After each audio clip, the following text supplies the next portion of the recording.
Okay, welcome back. Thank you for joining the last day of general training of WaterSoftHack. So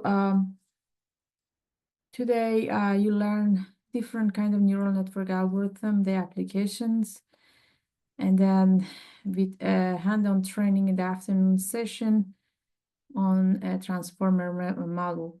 And then you also learn how you can tune hyperparameters. So we apply the Optuna technique for hyperparameter tuning, but you can use this technique for any kind of algorithm. We apply it for transformer. You can use it in different kind of neural network models. So first, I give you kind of a background of different neural network model and what type of algorithms are there out there for you to use in your research work. It is amazing that we have kind of different a mix of kind of participant from undergraduate student to master, PhD, to postdoc and assistant professor. So in order to serve all kind of learners in our program, we had to provide training from going from a very simple neural network to kind of advanced and more advanced technique. For those of you who are assistant professor and would like to adopt this intelligent technique in your research. So you will learn some kind of algorithm, and then most of the algorithm that we talk today, source code of those algorithms are available on Git, developed by other people in computer science mostly. So we introduced these applications today, and then how you can use them in time series problem or dimensionality reduction or data cleaning. Okay, let's get started with the presentation.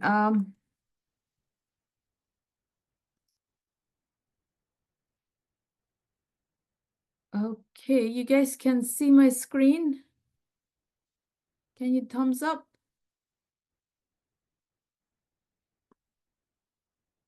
Great.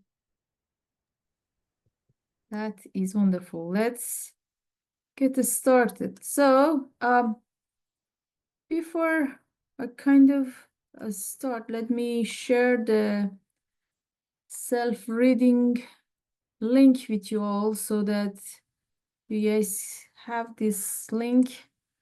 You can refer to this link for further information, and hopefully helps you to learn more about these intelligent networks. Okay.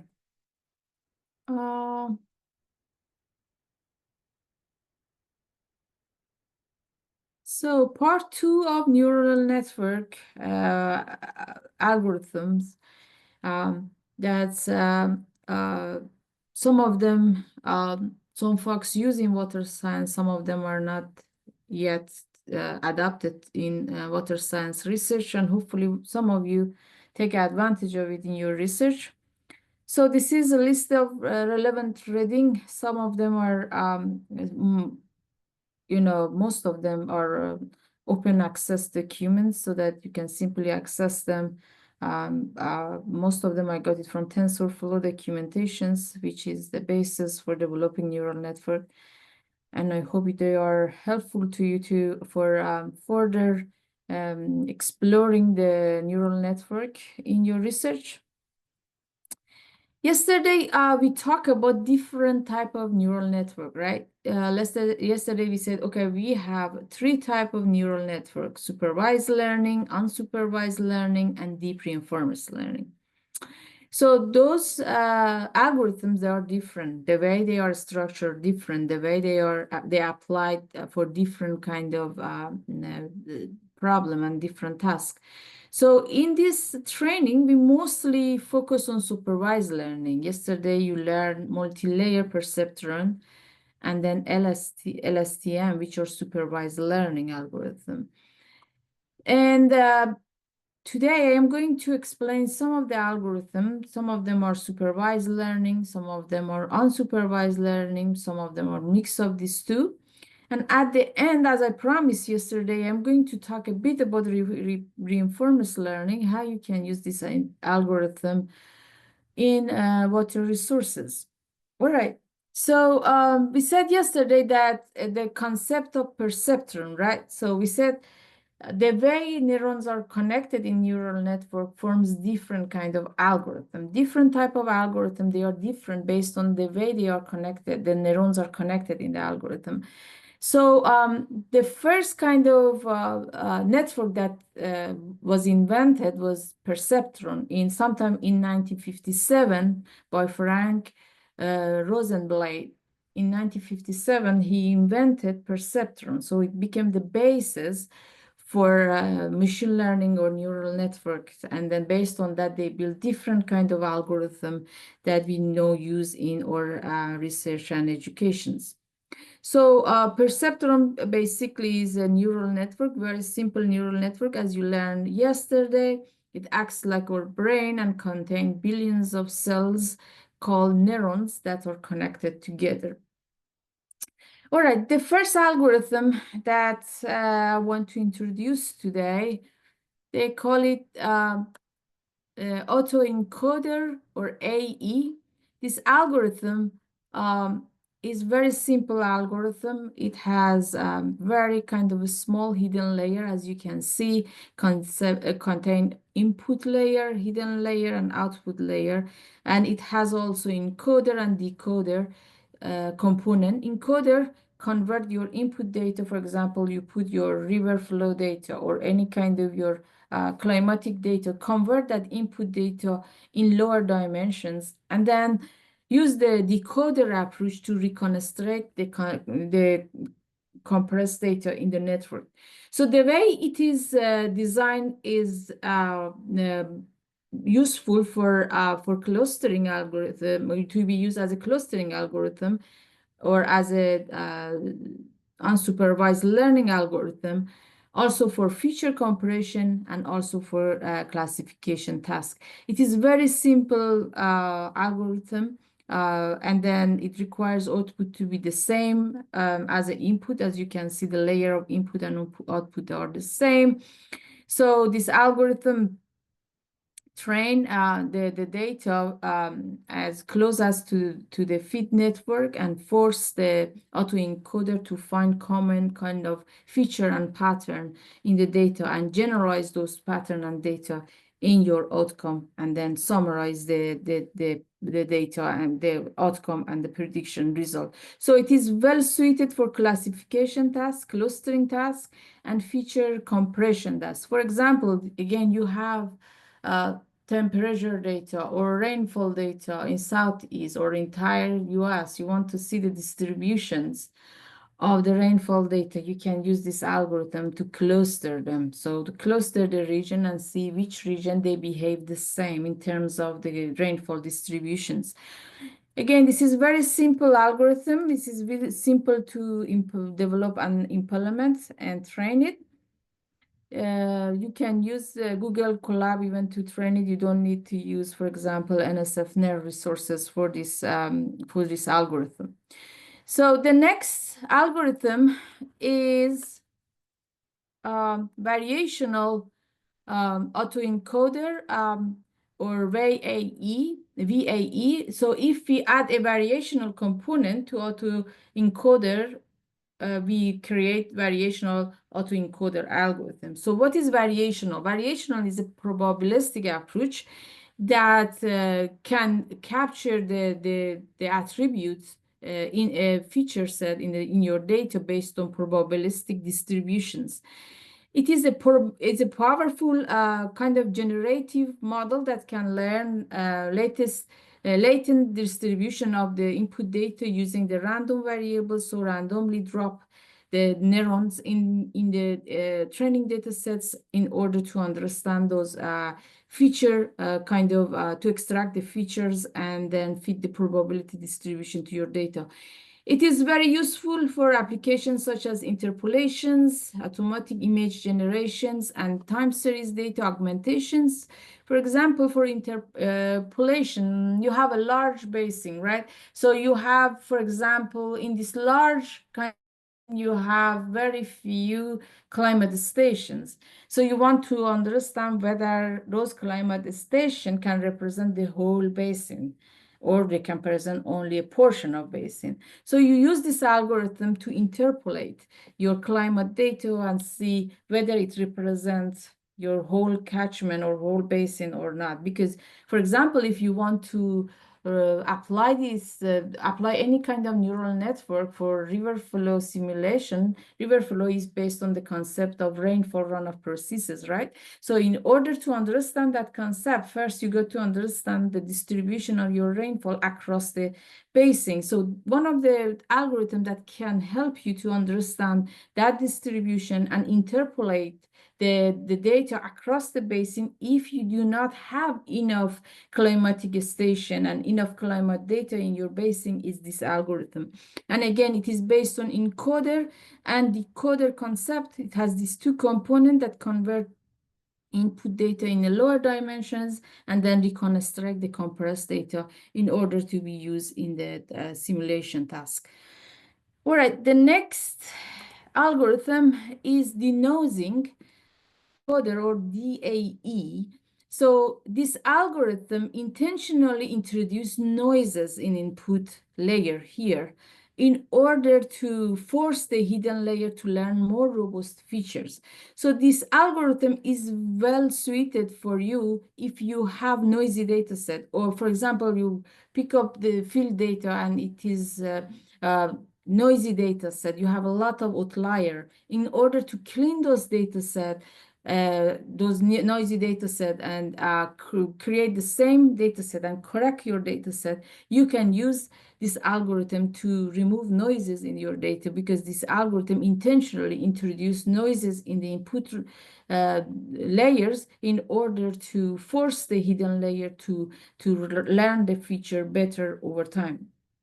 And again, this algorithm uses encoder and decoder component to convert input data in lower dimension and then reconstruct the compressed data set in order to make simulation task. As you can see, noisy input cell is here, and then you have your hidden layer here, and then you have your output layer. It is denoising auto encoder algorithm. Again, it is well suited if you have noisy data and you want to correct your data and create the same data set and remove the outliers from your data set. All right, the next algorithm, is it? I want one. Is a sparse autoencoder, or SAE.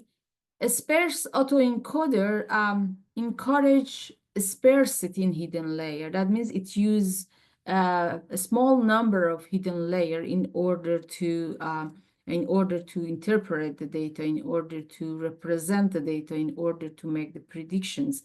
So in this case, in most cases, when you use this algorithm, this causes to reduce noises in your data set. And some studies showed that the spare encoder actually learns better the representation of the data than the original autoencoder that I explained briefly before. So this spare autoencoder can be used for feature extraction, data dimensionality reduction. Again, if you're dealing with kind of noisy data, you can also test this algorithm to see whether it is going to be better than the previous one or not. So again, it has two components for encoder and decoder component to reconstruct your data. As you can see, the hidden layer here is much larger than input layer compared to the previous algorithm.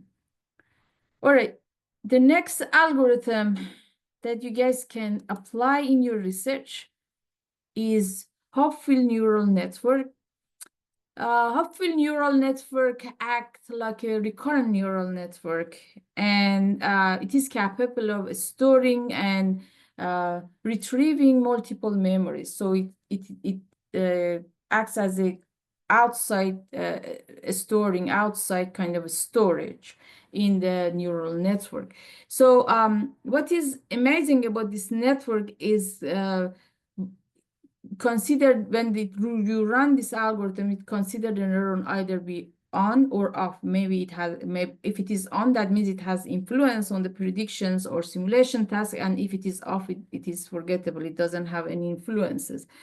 So you can train this algorithm, and then you can couple it with other algorithm to see how the performance of this algorithm works when you couple it. So you can use this algorithm for optimization process, image detection and recognitions. Again, it can be combined with other neural network to understand the pattern better and recognize the pattern in your data, particularly if there is incomplete pattern, it can return the best guess that it can about the pattern in your data set.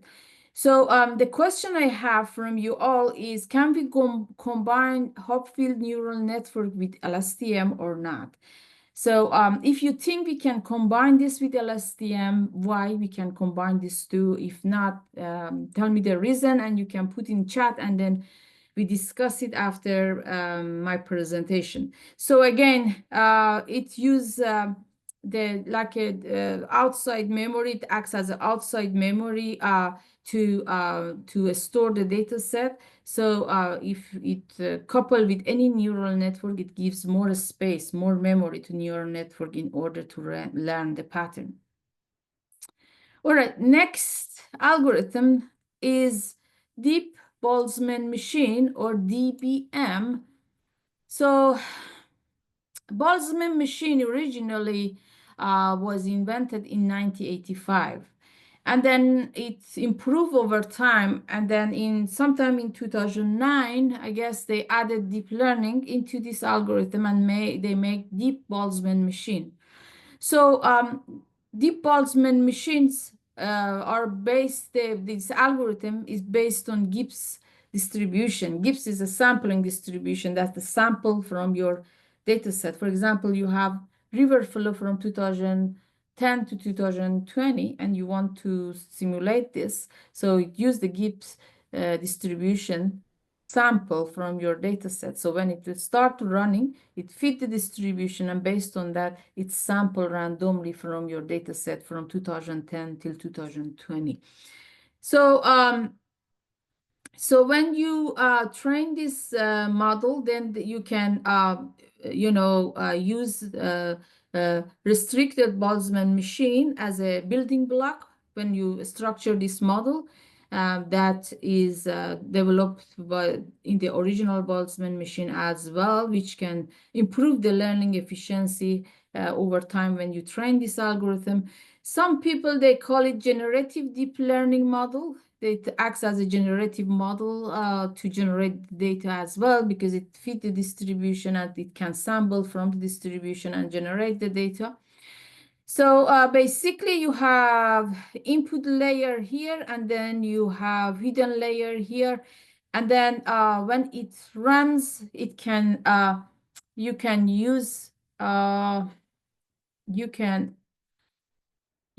actually divide primarily into this algorithm. We have two types of this algorithm, whether you can use energy-based model or restricted Boltzmann machines. So energy-based model, it's assign energy value to each data set that you have, for example, from 2010 to 2020, in order to reduce energy time computation during the training period.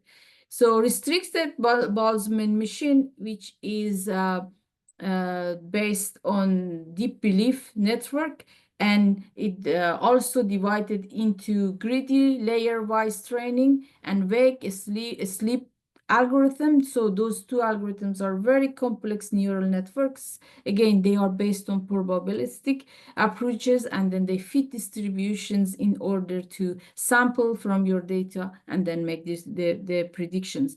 So this algorithms is well suited for dimensionality reductions, classification, which is unsupervised learning, regression task, and feature learning. So you can use this algorithm for time series predictions. You can use it, for example, for classification problem or dimensionality reduction in your data set. So mindful that this algorithm is very heavy. It needs a lot of effort because it's very complex neural network to train, and you need to have advanced computing resources like the one that we introduced in the first day, NSF-NAIR resources, in order to run that kind of deep algorithm. All right. Next, we discuss about deep belief network, or DBN, which contain many hidden layers that help this algorithm to learn without supervisions. That means it learns from unlabeled data. And then this algorithm, we can use this one as an unsupervised algorithm. And then once it trained as in unsupervised training manner, then we can train the algorithm or the model with supervision method in order to perform regression. So first you do unsupervised learning on this algorithm and then supervised learning on this algorithm. So DBN represent the composition of restricted Boltzmann machine and then autoencoder. So if you combine autoencoder with restricted Boltzmann machine, you get deep belief network, or DBN. So as you can see, this algorithm contains many hidden layers and many neurons here. Again, it is very heavy. You need NSF, for example, NAIR resources to run this model, because it is very deep and heavy, computationally heavy for you to run it, and you need NAIR resources, for example, to run this algorithm. You can use this algorithm for image processing, for nonlinear dimensionality reduction in your data. So for example, you're a remote sensing person, you're using images for any kind of remote sensing related research, whether related to river system, related to catchment, related to flood forecasting. So you're using remote sensing data in order to, for example, forecast flood depth, inundation area. You can use this algorithm. Or you're using remote sensing in forestry. You have forestry canopy from UAV images, then you can use this algorithm in order to make the segmentation and analyze your images using this algorithm. All right, next algorithm. I have a couple of slides about convolutional neural network. Those models are well suited mostly for image-based data sets. So you can use this algorithm to analyze your images if you have image data, not time series data. For example, you're working on, again, remote sensing data or river web camera. So you get the video from USGS river cameras, and then you create time-lapse images from your videos, and then use one of these convolutional neural network that I explain in the next slides to make the predictions, to segment your images and then label them and make the prediction and see how much, whether there is agreement between whatever convolutional neural network provide to you with the observational kind of images that you have. So the first algorithm is deep convolutional neural network. It's very deep kind of neural network. And then they use primary for classification of images and clustering of the images. But we have done some work coupling this algorithm with LSTM, and we got relatively good result compared to a standalone LSTM, but it can be coupled with regression-based algorithm as well. So again, if you work on any kind of satellite data or SMAP data, for example, for soil moisture, you can use this algorithm to train your images and then segment your images. It can also use for natural language processing research or NLP, which you use for example, text data. So basically, this algorithm, any kind of CNN or convolutional neural network, it has input layer, and there you have a kernel, which is a matrix that extract the features, and then you have the convolutions or pooling layer here, which shows C, and then you have your hidden layer and then output layer. So your pooling layer or convolutional layer, or C here, as you can see, that can merge the extracted feature and collect it from one convolutional layer before passing to the next layer, or basically it merge and accumulate all the features for you and then pass it to the next one. So again, this algorithm, because it deals with mostly with images are very heavy data. So you need to have good kind of resources, for computational resources, in order to run this model. The next CNN or convolutional neural network is Deep Convolutional Inverse Graphic Network, or DC-IGN. So this algorithm, they use it mostly for graphic representations to images. Again, it is well suited for image processing. If you have any kind of images, or if you have field-based, you go and pick up data in the field and you have images from field, you can use any of this convolutional neural network to analyze your images. So the model use elements like lighting, object location, texture, and other aspects of images in order to process those image data. So it uses various layers to process your data from input to output, and then it also encoded the data through convolutional layer or pooling layer. As you can see, it has kernel layer, which extract the features for you in the algorithm, and you also have input layer, and then all together they structure in the way, again, you have another kernel layer in the end of this algorithm in order to extract the feature, use the extracted feature, and then make the prediction at the end. So again, heavily you can use this algorithm for image processing, remote sensing, river camera, image detections and analysis, and road traffic 511 image data as well. So this algorithm is very heavy. You got to make sure you have enough data, the computational resources. If you're from an institutions where you don't have advanced cyber infrastructure, we explain about NAIR resources, that you can take advantage of NAIR resources in your research. All right. Next, I want to discuss about GAN, or Generative Adversarial Network. So this algorithm is very useful when you want to generate image data, mostly. So this algorithm helps you. For example, you're working on remote sensing research and you do not have enough data set, right? So you can use this algorithm in order to create synthetic data or generate image data, so that you can train can use that generated images in order, for example, to using convolutional neural network and train your algorithm. So basically, GAN, formed by a generator and a discriminator. A generator generates fake sample of the data in order to try to fool discriminator, and then the discriminator try to distinguish between fake and real sample, or fake and real images. So, for example, you give an image of flooding in South Carolina, somewhere in Southeast, or in Texas, we have this issue.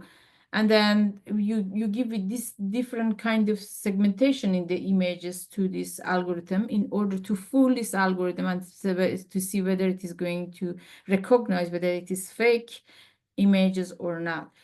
Or you can give, for example, an images of a cat and say, oh, okay, this is not a cat, it is a dog. Can you recognize this dog?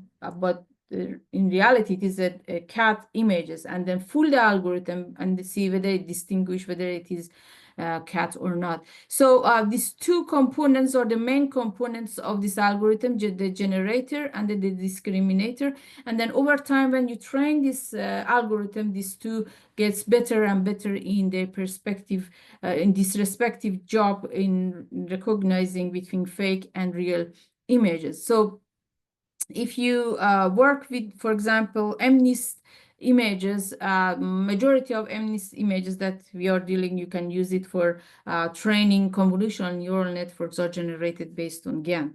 So again, this algorithm has an input layer here, as you can see, and hidden layer, and it has output layer in the middle. Again, hidden layer and then output layer. You have the repetitions of output layer during the email, not only one output layer at the end. And it developed by Good Flow in 2014, and at that time was really big kind of model for everyone wanted to use for image kind of generations task. So as I said, the application of this algorithm is for image generation. Some people, I saw, they use it for time series kind of data generation to create synthetic time series data. I'm not sure how the performance of these algorithms goes with the time series generation, but it is well suited for image generation. Okay. Next algorithm is Kahanen network. So you may heard about this algorithm. The basic idea behind Kahanen network is a structure of interconnected processing unit or neuron. And then the neurons are based on competitive learning layer that are designing this algorithm rather than the error correction. That means most of the neural network, they are based on error correction learning, that they learn based on reducing the error and bias during the training. But this algorithm is based on competitive learning. That's make sure that based on make a competitions in the training process, and is based on self-regulations or self-organization maps. They also call this algorithm. And then when it deals with the data, it can be very, very useful when you have like a scarcity in your data, or your data are scared in different dimensions. That means you have a lot of outliers in your data, particularly when you deal with the field-based data or extreme events. Some of you had some question about extreme data the other day. So those data are scattered. They have distributed in different dimensions when you look at them during the time series. And then you can use this algorithm in order to simulate those data set. So this algorithm is based on two types of topology. We talked about topology before, right? Topology is the way that neurons are connected in the algorithm. So it uses rectangular grid topology and hexagonal grid topology in order to reduce the dimension and reduce the bias and scarcity in your data when it makes the decision. And hexagon grid is one of the best one that when you design it, you can use it, and because it forms a Stellian regular hexagon that can connect the grid during the predictions, and the way it connect the grid during in the competitive layers as well, in order to reduce the bias when you run the algorithm. So this algorithm can be used for dimensionality reductions and also for time series. So compared to water quantity data, water quality data sets are more they have more bias. They have more kind of outliers. And this algorithm can help to reduce those outliers.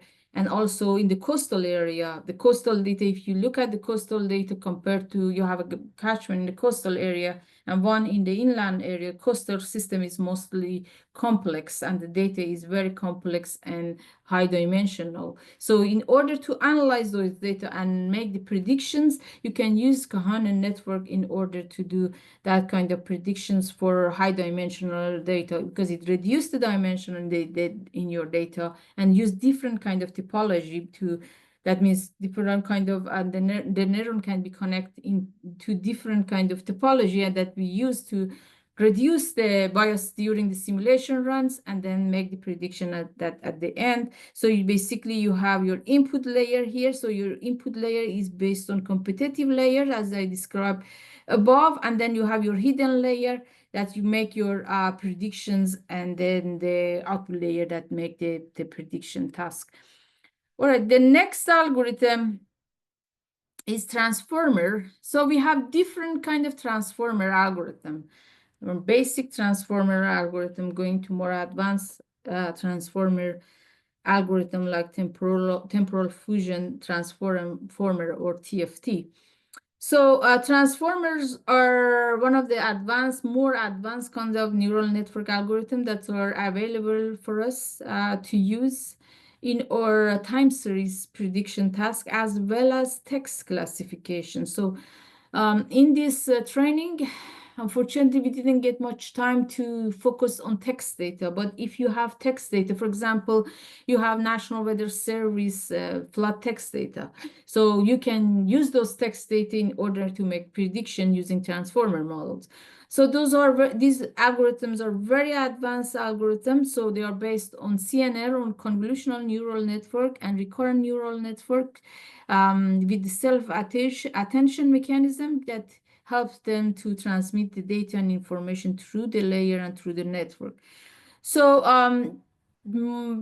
many kind of algorithm and many kind of platform that we currently use, like Google Translate, like ChatGPT, they are based on transformer neural network, and it is gaining popularity a lot in the in water science community.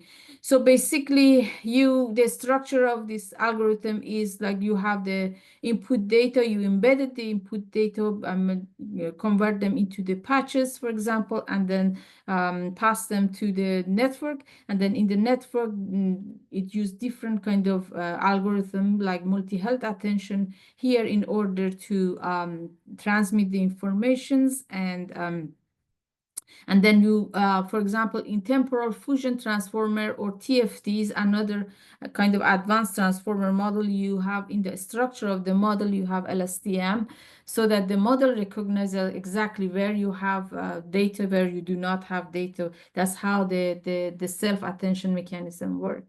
So for example, when you want to build your rainfall runoff model using transformer, you use your climatic data. For example, rainfall data is one of your main contributor that you put into your algorithm, your network, in order to make predictions, your river flow predictions. So rainfall data is not consistent, right? It is not a continuous kind of data. So you don't have rain every day. So we have rain, no rain, rain, no rain, rain, no rain. So the model learn over time that when you do not have rain in your time series, it assigns 0. And when you have rain in your time series, it assigns 1. That means it has more influence, those data set, those time period where you have rainfall, even when the algorithm assign 1, that means that part of the time series has more influences in your prediction compared when you do not have data, rainfall data, and they assign 0, that means it has 0 contribution to the prediction task. And again, you can use this smart algorithm for time series predictions and also for text classifications in your research and educations. I want to also talk a bit about the hyperparameter optimizations. So among several techniques that are available here, you're going to learn about Optuna. Optuna algorithm is open source. You can access it and get it, the library in GitHub, and then adopt it for your neural network algorithm, doesn't matter you use transformer or any LSTM or any kind of algorithm, you can use this hyperparameter optimization framework to tune your neural network parameters. So basically this algorithm used 3 type of method in order to tune the hyperparameters. The first one, it used a Bayesian optimizer algorithm that built the probabilistic model in order to guide the search for the optimizing the hyperparameters values. The second one, it used random search, which is a baseline method. It's just very baseline method that randomly samples hyperparameters value and then optimize it. And the third one is genetic algorithm. For example, it used non-dominated sorting genetic algorithm and SGA2, which kind of one kind of evolutionary that the algorithm used for hyperparameter tuning to find the optimum solution or optimum value, just narrow the hyperparameters values range and then optimize it over time. Because for example, you have from 0 to 100, and then this genetic algorithm narrow down the absolute value of your parameters and then hyperparameters and optimize it. So as I mentioned, you can use this algorithm and couple it with different kind of neural network that you may have in the future, even computer vision algorithm or any kind of convolutional neural network that you're going to use for image data and computer vision task. You can use it for text data if you're going to use natural language processing or NLP algorithm, any kind of neural network algorithm. So it is freely available. And then it comes with a popular deep learning framework. It is available in PyTorch, TensorFlow, and Keras. And then you can freely couple it with your algorithm and then optimize your hyperparameters. All right. So in the afternoon session, discuss about a transformer method as well as using Optuna to optimize the hyperparameters. So yesterday I promised to talk a bit about deep reinforcement learning. Some of you who wants to take your research in the more advanced level, maybe you are working on your postdoc project or your assistant professor. I apologize for, we have undergraduate student as in our participant, but since we do have like postdoc and assistant professor, we thought, okay, we need to a little bit explain about more advanced kind of neural network, which is one of them is deep reinforcement learning.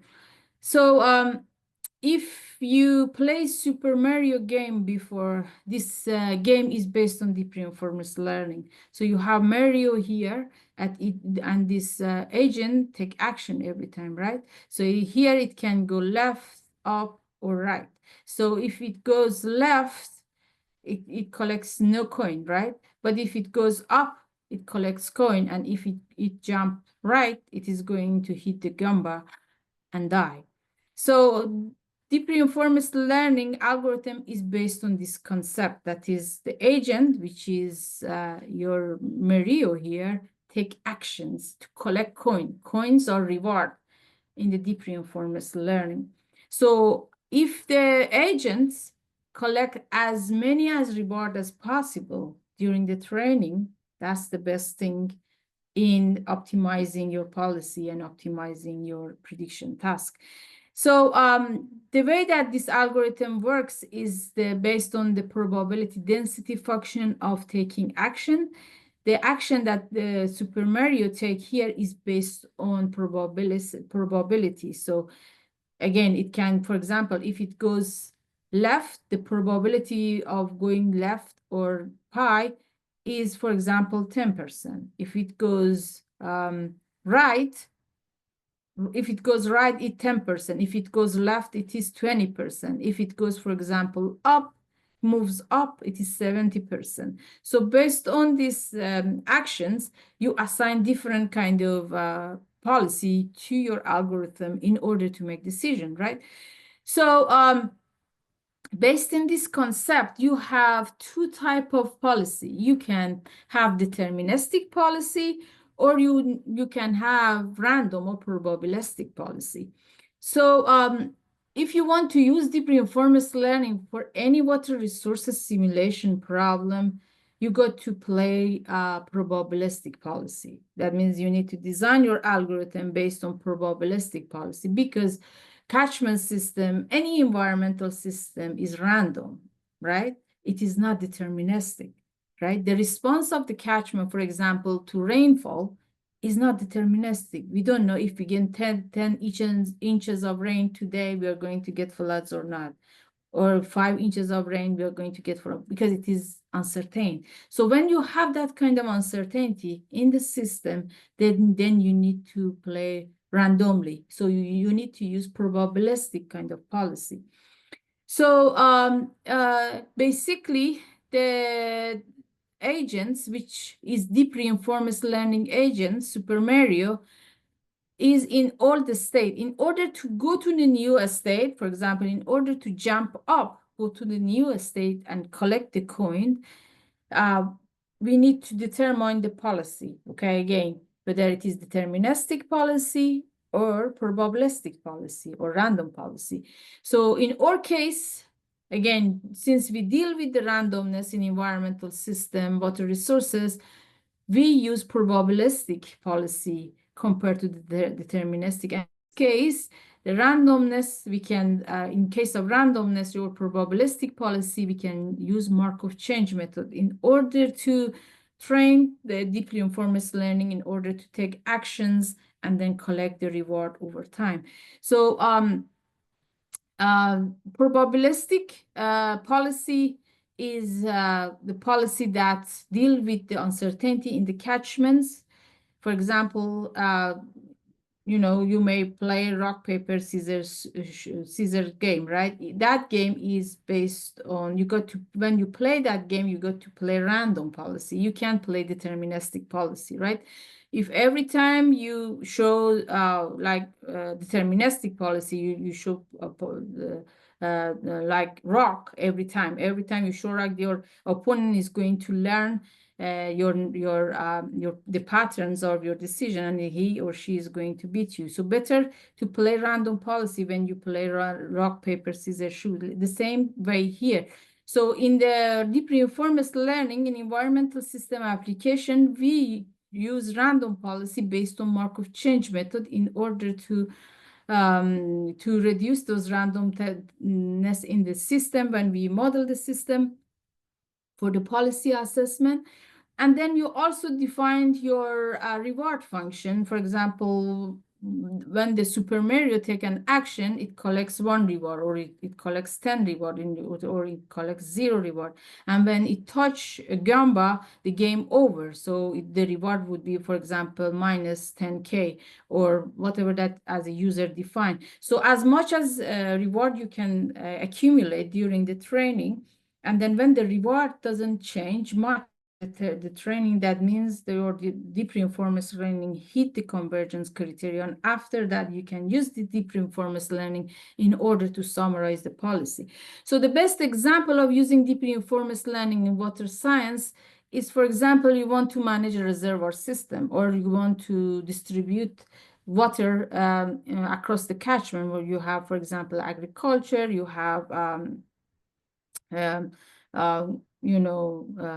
golf field, you want to, you have irrigations, you have different kind of water use in the catchment system, and you want to see how much you can assign, for example, for agriculture, how much you assign for other kind of water use that you may have in the catchment system, how much you can assign for flood control if you have the reservoir system.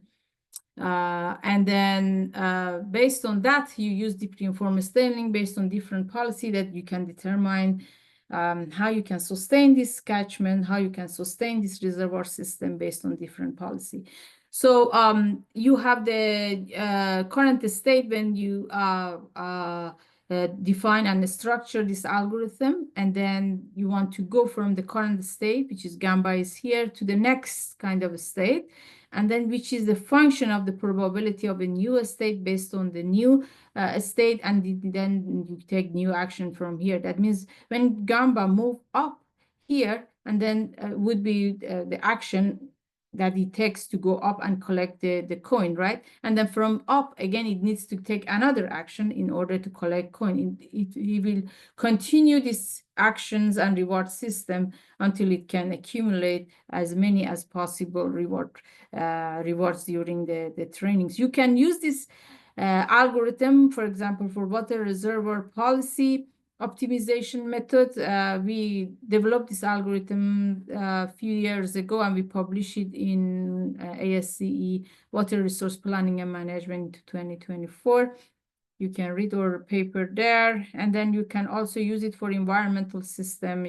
How you can sustain environmental engineering from engineering perspective. It can also use for other application like self-driven cars or robotic. You can also use it for wastewater control or the water distributed system to make a kind of decision how the system sustain over time. So anything that needs system thinking, policy related decision making, you can use the reinforcement algorithm. So this algorithm, you have again Super Mario, which is your deep reinforcement learning agent, and then you have an environment, which sometimes you need to customize it and design this environment. The hard part of it is designing the environment. So Super Mario take an action, goes inside the environment, and then see if those actions can give it the reward. So it has the state, and then take actions, whether this action is going to lead to reward or not. If not, you get 0 reward. If yes, you get 1 reward, 2 reward, depends on you, how you define reward in your algorithm. And then you go to a state 2, and then take action 2. And then if that action is going to give you reward, you accumulate the reward over time, and this continue on till your hit the convergence criterion. After that, your reward doesn't improve much in your training. So I listed 2 different kind of algorithm that you can use. There are other type of algorithm, like Arctic technique algorithm, but I use we use so far in our research, at least DeepQ network and PPU. We use SAC 18 and 19 in another research with another student as well. So some of these algorithms are off policy, some of them on policy, some of them are both. So again, depends on what type of policy that you're going to use and how conservative you are going to be in your decision-making process. When you design your algorithm, then you can use different kind of method here. So summary of what we talked so far. Some algorithms that we learn are well structured for regression tasks. Some of them are for classification tasks. Some of them are very good when you have complex data set. It can reduce the dimensionality in your data set, reduce the noises in your data set, and correct the noises in order you guys can you can use that data set in order to implement it in any neural network model. So the number of hidden layers are very important in your neural network. So if you have more hidden layers, the ability of your algorithm to learn complex and nonlinear relationship and pattern in data improve over time. So among all the algorithms that I just explained, some of them here, but there are many, many. I teach actually this neural network in my graduate course, computational method in water resources. And then there I explain many, many algorithms. These are just an abstraction of what I teach in that class.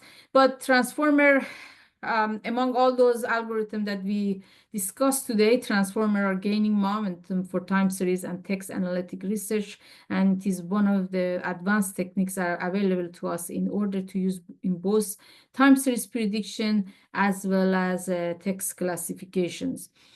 So the neural networks comes with its own pros and cons. So you got to be mindful based on your application, based on your data, based on the scope of your work.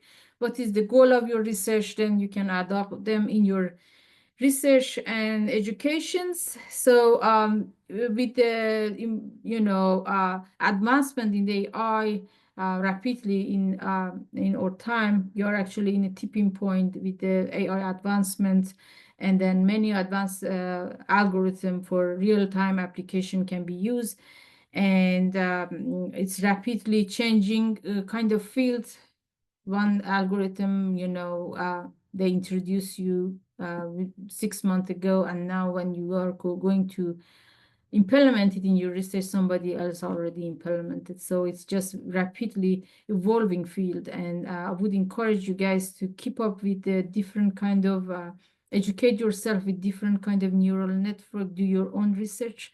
So this presentations is valid for today, and maybe for this year WaterSoft hack training, maybe next year, 2 years later, 3 years later, some of those algorithms may be outdated. So got to be mindful that you to update your knowledge about neural network, read, research, and learn more kind of new algorithm, and implement them in your research and training. Hopefully you gain the basic of neural network here, how you can implement those algorithms. Once you learn how to implement 2-3 model, most of them, they have the same structure. So you can, again, grab another algorithm and then do kind of self-learning and implement it on your own. And with that, I want to thank you for your attention. If you have any question, can you please put it in the chat, because we are late. We are almost 12 o'clock. So let's have...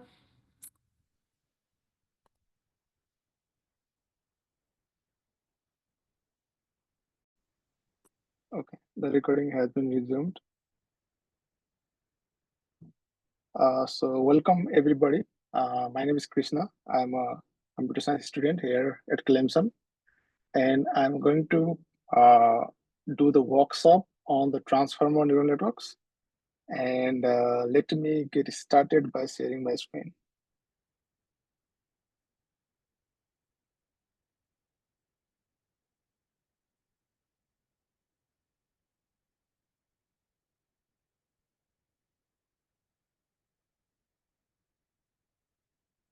So can you guys see my screen? Please mention in the chat. Yes. Okay. So you can see this attention is all you need paper, right? I'm not like, I want to show that I'm sharing the right screen.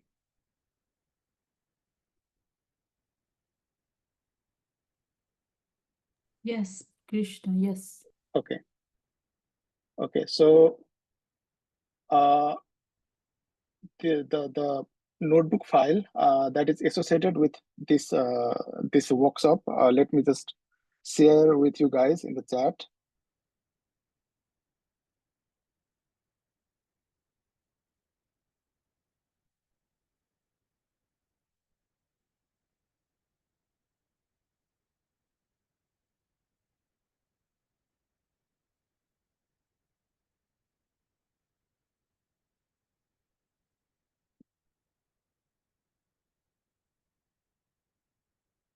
So this is the link. We will load the file directly from GitHub to the Google Colab.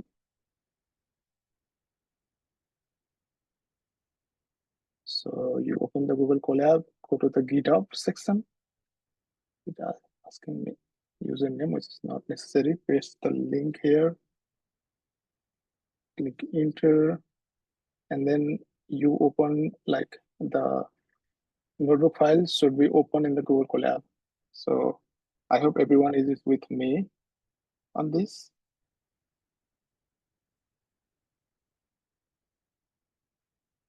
Yeah, so in this section, we're going to cover the transformer model in detail. We'll go through the math of a decoder style transformer. Then we'll code a vanilla transformer. We'll just translate the math we learn into code in PyTorch, and we'll then train the model using the data that we used yesterday. I'll share the data in the chat shortly, and then we'll make the predictions with the implemented transformer model. And in the next section after the lunch, we'll talk about hyperparameter optimization using this tool called Optuna. So let me talk about the transformer first. Let me go through the math, and then we'll go through the code. So this transformer architecture was originally introduced in 2017 in this attention is all you need paper. So this like the attention like is a way, like it's a way, it's a technique, a mathematical technique which was not introduced in this paper. It was introduced in a previous paper, but they used attention mechanism with a recurrence neural network. And like this paper, what it does is, what it did was it removed the recurrence part from that model. And that is why like the paper is called like attention is all you need.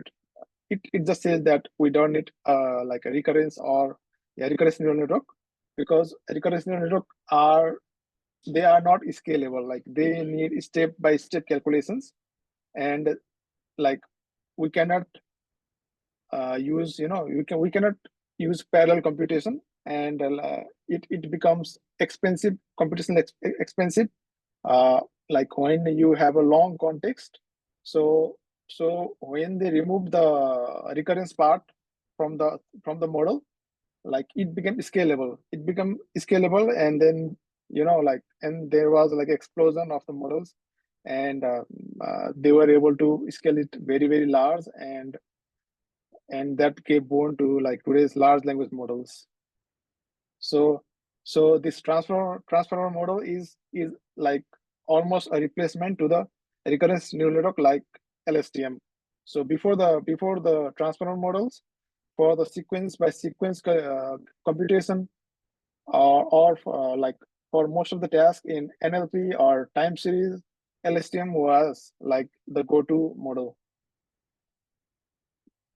So let me just go through like this architecture of the transformer model. So in the original paper, they had two sections: an encoder section, this left part, and there was a decoder section, which is represented by this portion. And they use something called like multi-head attention. Like there are two different type of attention that was introduced in that paper. Like in the encoder and decoder section, they use self attention, and they combine the for when they combine the output of encoder and decoder, they use cross attention. But later on, like it was identified that like we don't actually need cross attention for most tasks. For example, like this original paper was introduced for machine translation, just to translate one language, like the text written in one language to text written in another language, which was sequence input and sequence output, and that required them to use encoder and decoder, that like pass the sequence and output the sequence. But the models like ChatGPT or the generative pre-trained transformer or many tasks in time series, they don't require sequence input and sequence output. Like we can, like the ChatGPT is the next token prediction model. It takes a sequence and then predicts the next token, and this can only be done using only using a decoder style transformer. Like and in this workshop, we will learn only about like a decoder style transformer, but like encoder and decoder are very similar. It's just decoder has masking, encoder does not have masking. I'll describe what masking is later on. And and they like if you understand like one of the encoder or decoder, then it's very easy to understand like overall architecture. So here I'll describe the decoder style transformer network, like which is also used by many of the large language models as well. So and then I'll describe the map, and then we'll go through the code. So the input to the model is a sequence. Like a sequence can be something like one variable sequence, or it can be multivariable sequence. Like if you are doing task like in natural language processing, you have a series of text, and the series of text, the text are first, they are tokenized, and then this input, it represents the token, like x1 might be first token, x2 second token, x3 third token, and this is like a series of token, and this is like in time series prediction, we can often have multiple variables. For example, like if you want to predict like tomorrow's weather or tomorrow's temperature, we can take into account today's temperature, humidity, rainfall, and all those parameters. So this represents different parameters input, like okay. And then the first step is called embedding.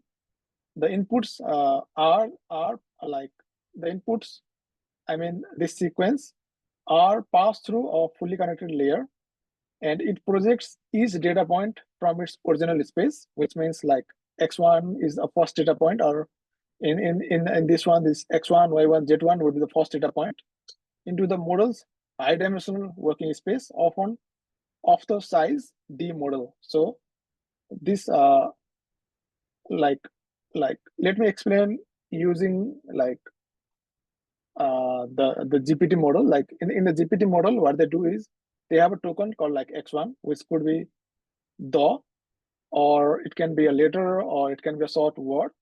And in those tasks, they have a fixed size vocabulary. Like there are like a limited number of words, right?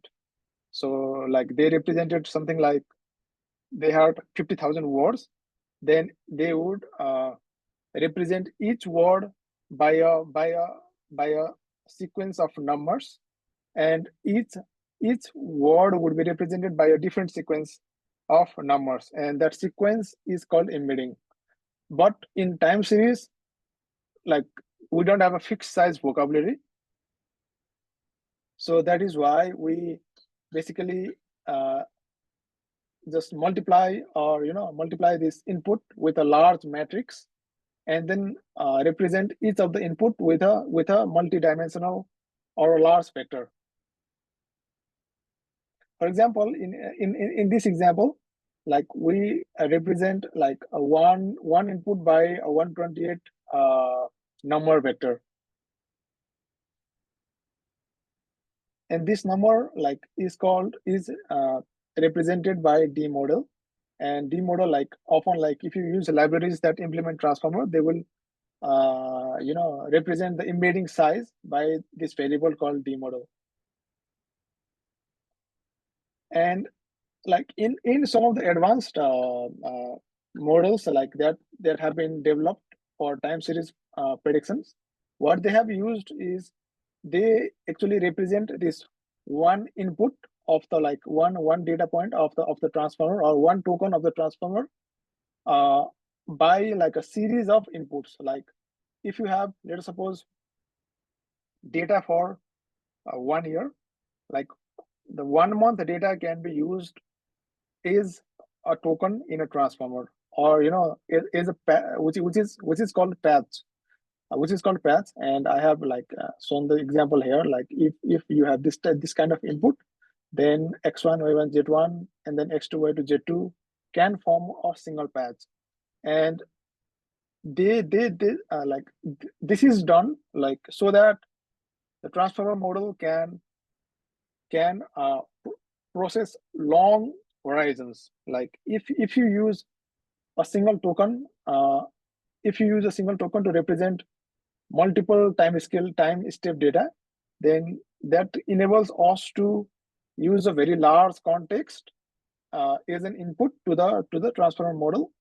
And that can be helpful in some scenarios, like not always, but in some scenarios, like if you are if you want to use data from like a long time before to make your next prediction, can be much more effective. But in our example, we are not going to use patching. We'll simply use a single data point as a token.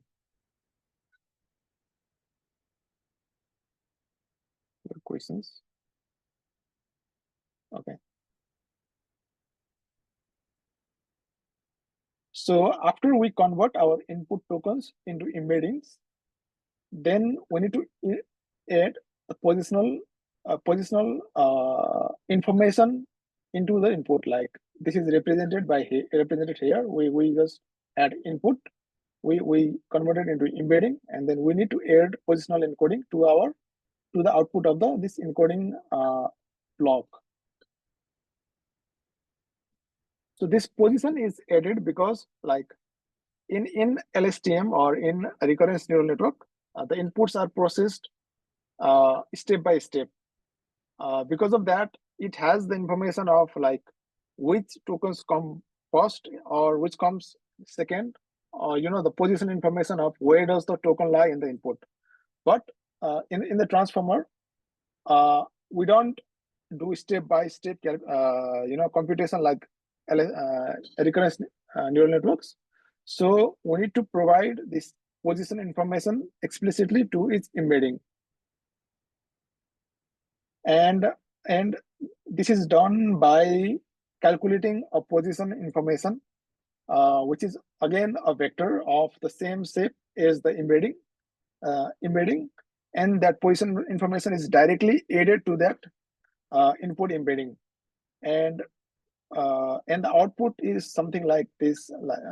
Output is of the same shape as the input, and let us represent the output after positional encoding as xt, and we will use it for further processing. I will explain how this positional encoding is calculated while going through the code later on. So after we have added the positional information to the embedding, next step is to calculate attention, self-attention. And usually like there are multiple attention heads, and attention is calculated at the different attention heads, and then we combine the different attention calculated at different attention, and then combine them together in the later section. So I'll explain what happens in one of the attention heads first. So the input to the attention block is this XD, which we obtain after adding positional encoding. This XD is passed through the multi-head attention block. The number of heads is user defined, that we can define the number of heads. And let me explain what happens in one of those heads. So each head defines three weight matrices, like the weight matrix in a fully connected layer that you learned yesterday. And they are abbreviated as WQ, WK, and WB. And we calculate this multiplication like of the input XD with this WQ, WK, and WB with matrices to obtain this QH, KH, VH output. They are called query, key, and values, and these matrices are called query matrix, key matrix, and value matrix. And the number of columns of this matrix, like WQ, WK, and WB is let us suppose is DK, because it is used for normalization while calculating attention. If you can see in this formula. So DK also can be like, it can also be user defined. So the shape of this QKB matrix is obtained as D model by DK.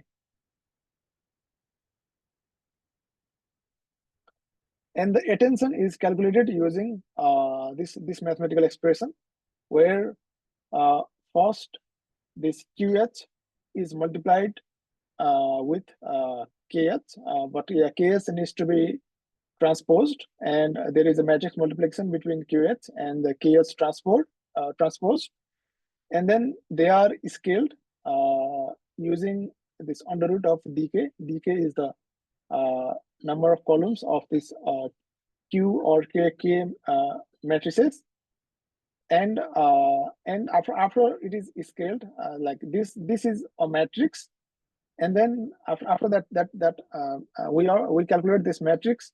We need to apply a causal mask, which is, if you recall, is like an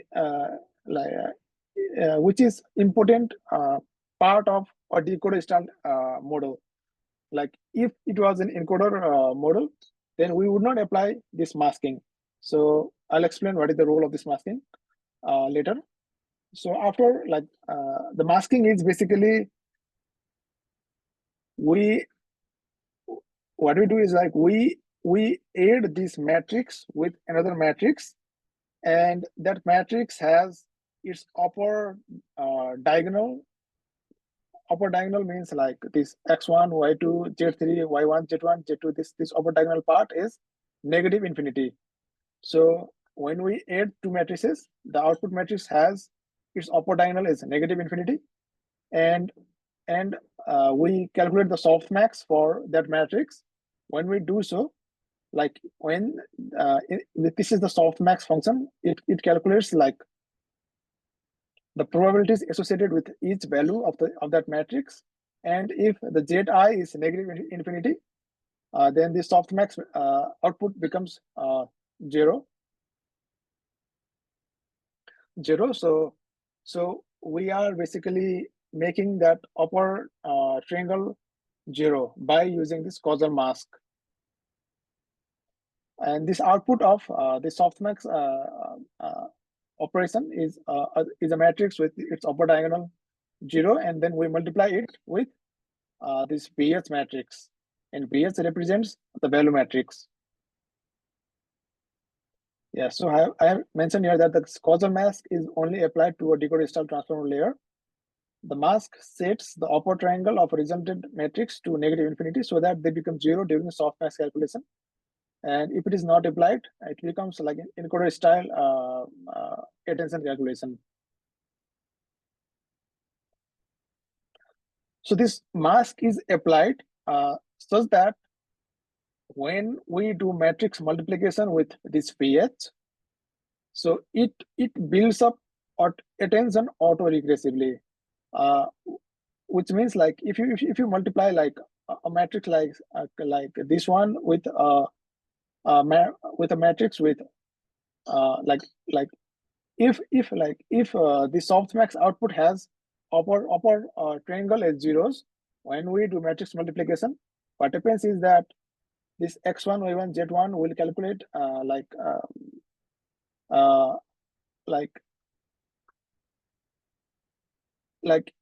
if you have a sequence, let us suppose t1, t2, like I have mention here, like it builds up attention auto-regressively. What it means is, it means if we have tokens t1, t2, t3, and t4, attention for t3 is calculated only using t1, t2, t3, and with no contribution from t4. So like, and attention a1 like would be obtained only from t1. Attention a2 will be calculated only using t1 and t2, and so on.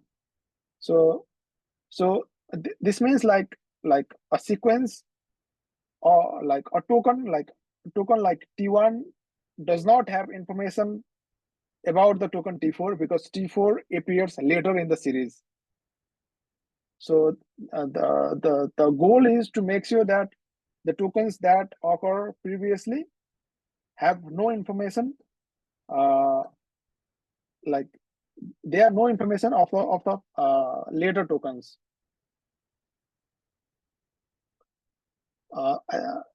So we have data and we have like so let me like explain abstractly what the attention mechanism is doing.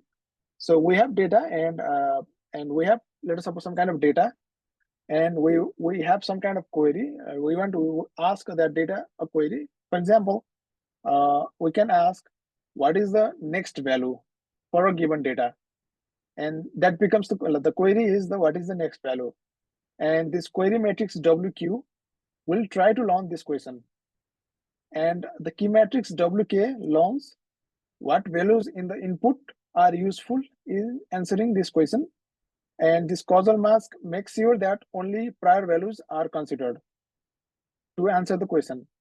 And the vectors QH and KH are multiplied and probability is calculated using softmax function. These probabilities are used to give weights to different values from vector VH. So VH here basically represents our input. And this is the attention mechanism. It computes for each input embedding a more context-rich embedding taking context which will be used by the subsequent layers to make the next best prediction.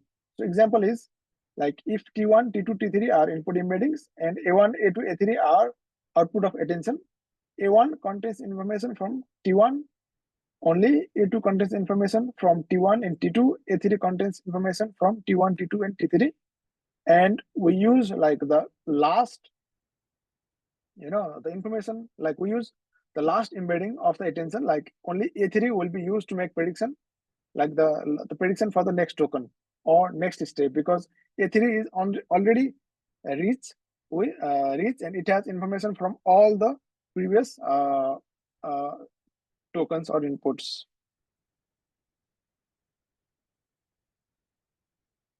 Okay. So that is how like output, like the attention output is calculated using a single attention block. And in general, there are multiple heads, attention heads. So we have output of attention heads is O1, O2, or OH. So we have multiple attentions because like it's like an analogy is like if you want to learn about something and there might be different experts about that topic, and you want to ask all the experts about their knowledge about their expertise, and that you can master that topic.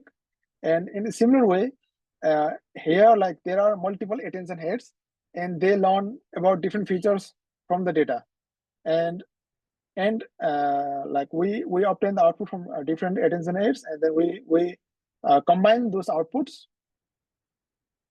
and this is referred to as the multi-head attention. These attention heads are concatenated across their feature dimension to get the multi-head attention like this.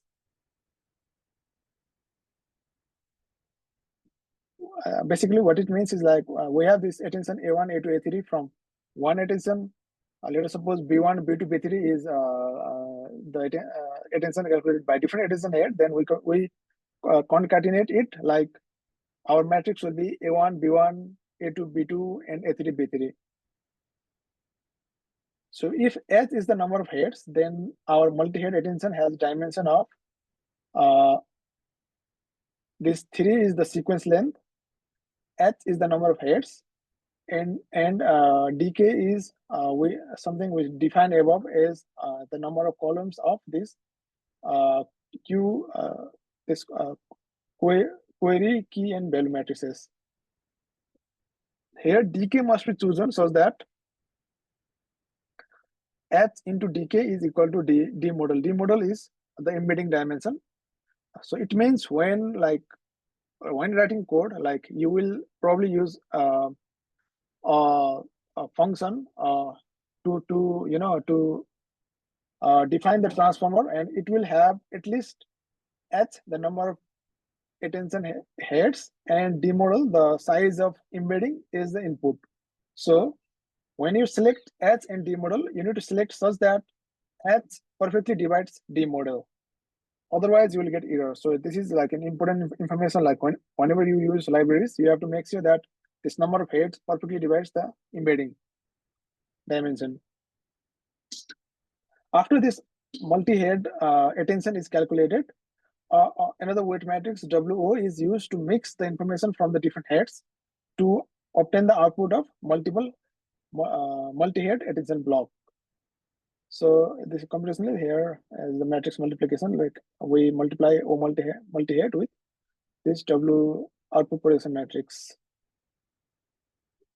and this calculates the attention. So if we look here, so this basically represents this attention block, and then and the next block is addition and normalization. And here, like, we use this layer normalization.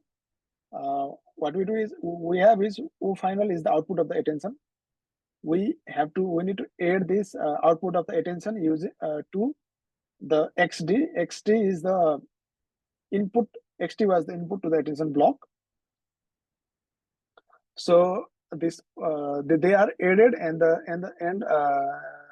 we apply normalization.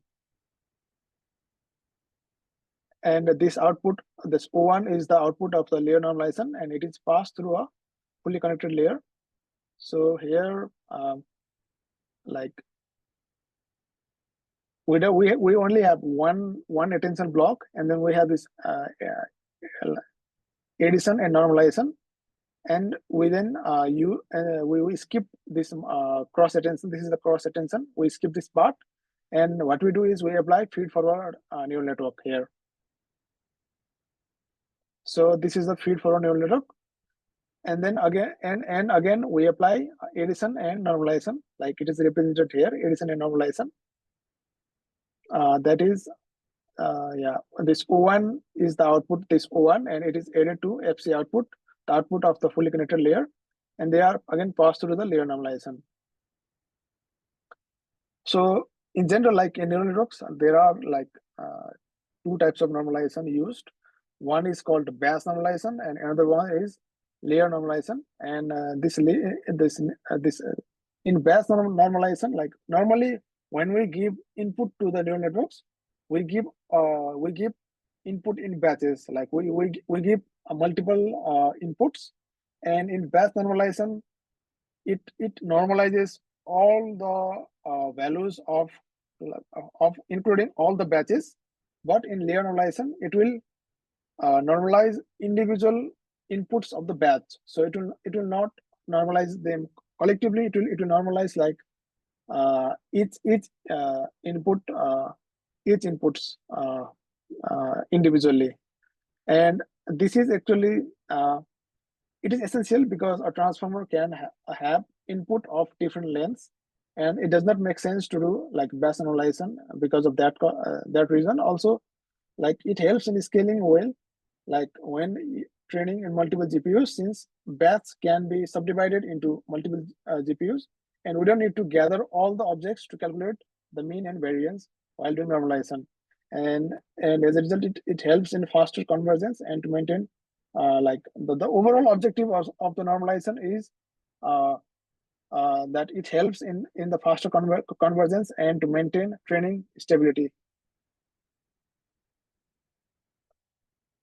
And this overall block that contains this attention rate calculation and layer normalization and fully connected layer, it forms one encoder or decoder layer in the transformer. And in big transformer models, they like we use multiple of this encoder or decoder layer stacked together. But yeah, in our case, we'll only use one encoder, one of these layers for our prediction. Yeah, and the final output from the last encoder layer is transformed to the final output using a feed forward layer. So that is the overall math that goes into calculating all the calculations in the transformer model. So if you have questions from this part, I can answer them. Let me know in the chat. So I'll wait a minute if you have any questions.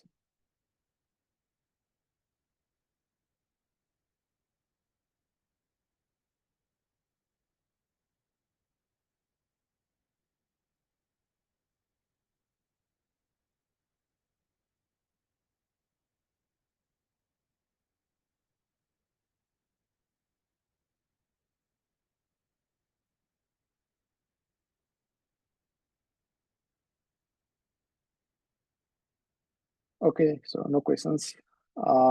Okay, so then let me walk through the code. Let me show how it is implemented. So we use exactly the same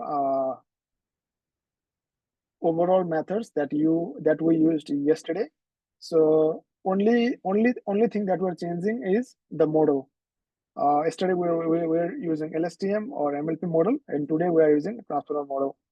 So the first we are importing all the modules, and we need to upload the data file. So I'll upload it later. First, let me just explain through the code, the implementation of the transformer model.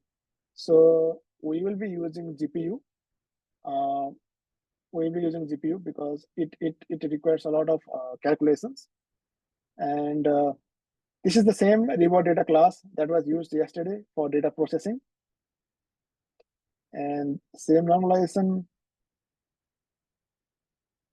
Yeah, all of them are same, and we define the hyperparameters here. And the first thing that is different is we have positional encoding today, and we need to, as we saw here, we need to provide this position encoding to this embedding. So let me explain how this position encoding works. It's sort of like a magical thing. Like the position encoding was actually invented, and it was first applied in this attention paper. So the way it is done in this paper is they use this this is like an interesting technique. So they define a function, like ft is the function of time, and this is like a complex function or complex sinusoidal function, e to the power I theta, and this can be broken into in the form of cosine theta plus I sin theta, and the position information is calculated is the sine and cosine values, and we need to provide this theta, the angle, and they are basically what they define is they define a zero matrix first. So as it is shown in the code, this we define the zero matrix first, and which will store the position information that we calculate. So to calculate the position to calculate this position information, they calculate this position, which is this position is, I don't know, like if you remember your high school, then you would use something like a sine function. Sine function is it is like when you plot the sine function, it shows waves, and the waves, they can be like the sine function can be represented either using the position or angle. And this here, what they do is like they define this position, and they define like uh, what you call a frequency, and they give a different kind of frequency for uh, different sine and cosine function, and and the angle is calculated by multiplying this position uh,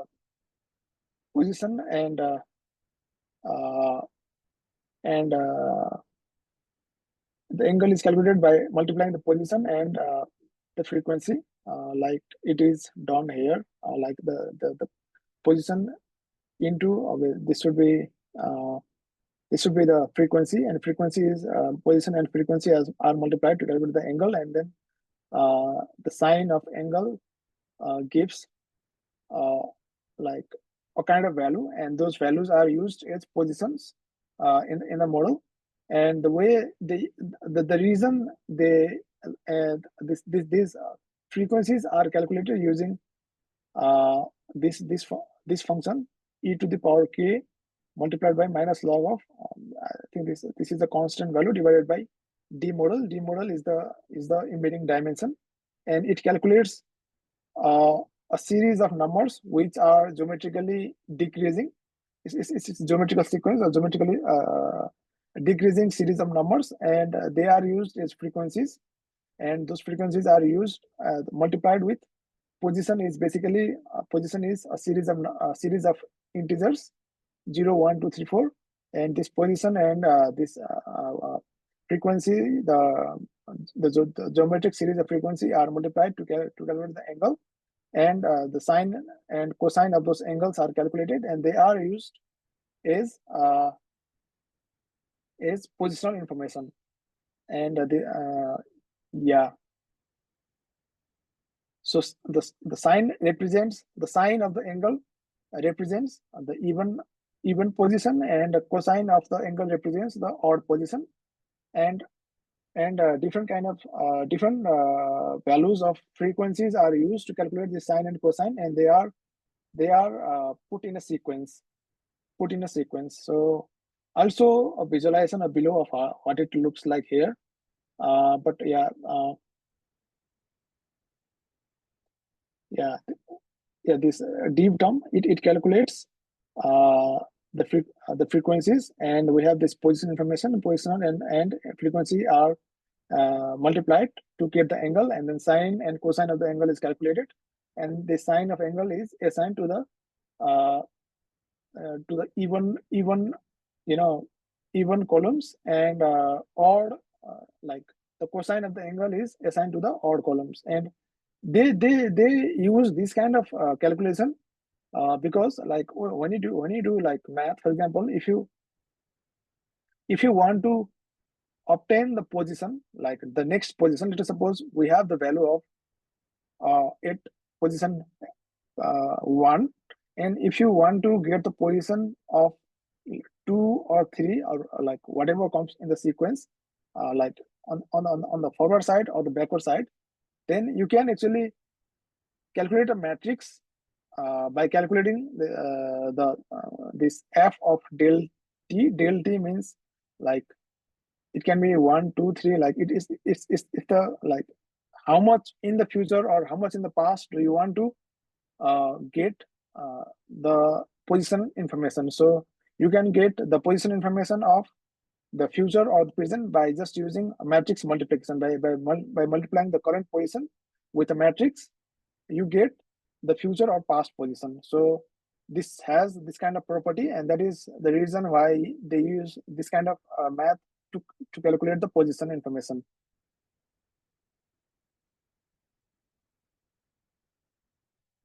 Yeah, so that is how this position encoding is done. So here, let me just okay, it does use torch. Let me execute this. Run anyway.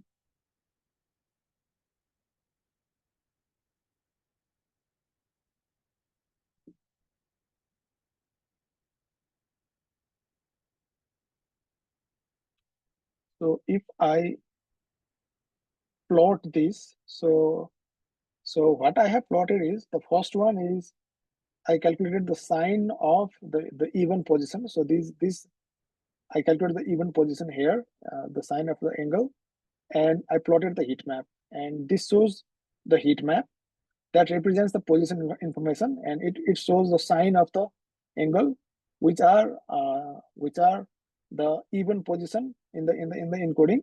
So 0, 2, 4, 6, and these are zeros. So the zeros are shown as green here, and as you see, this is in uniform. It means they are only zeros, and this is the uh, column that is the even position. And if we collectively look at, we see that this is a vector, and this vector is moving slightly downward here, and it is moving slightly downward here, and it is moving slightly downward here, which is because of the like the positions, and yeah, and they look slightly different because of different frequencies. Yeah, the next one is plotted after I assigned the cosine of the angles to the odd position, So after this one is filled with the cosine, so it looks something like this, and it shows there is like the position itself are unique, and mathematically you can actually multiply this vector. Yeah, I think the position is actually, yeah, you can, the position is represented by a column, not by a row, and you can actually multiply a row with a matrix to obtain another position. So the transformer will actually learn to do that. So this is also like the important part. This position encoding is what helps us uh, to remove like the using this positional encoding helped the original transformer model to avoid using recurrence, which was a big bottleneck. So this was a big advancement. Yeah, and that is how this position is calculated. And yeah, and looking at the important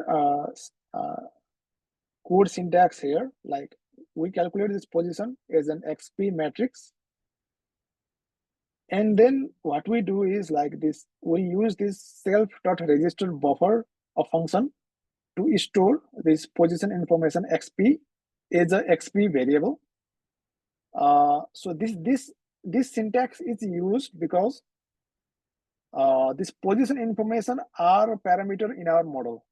So if we simply define XP as a variable and we don't use, if we don't use this method, then what it will do is like, because they are parameters, the model will update these parameters while doing backpropagation. But we don't want the position information to be changed.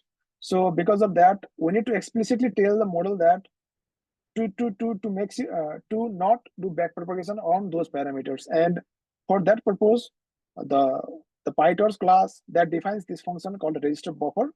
So we use this register buffer function to tell the model that don't calculate gradient for these parameters XP.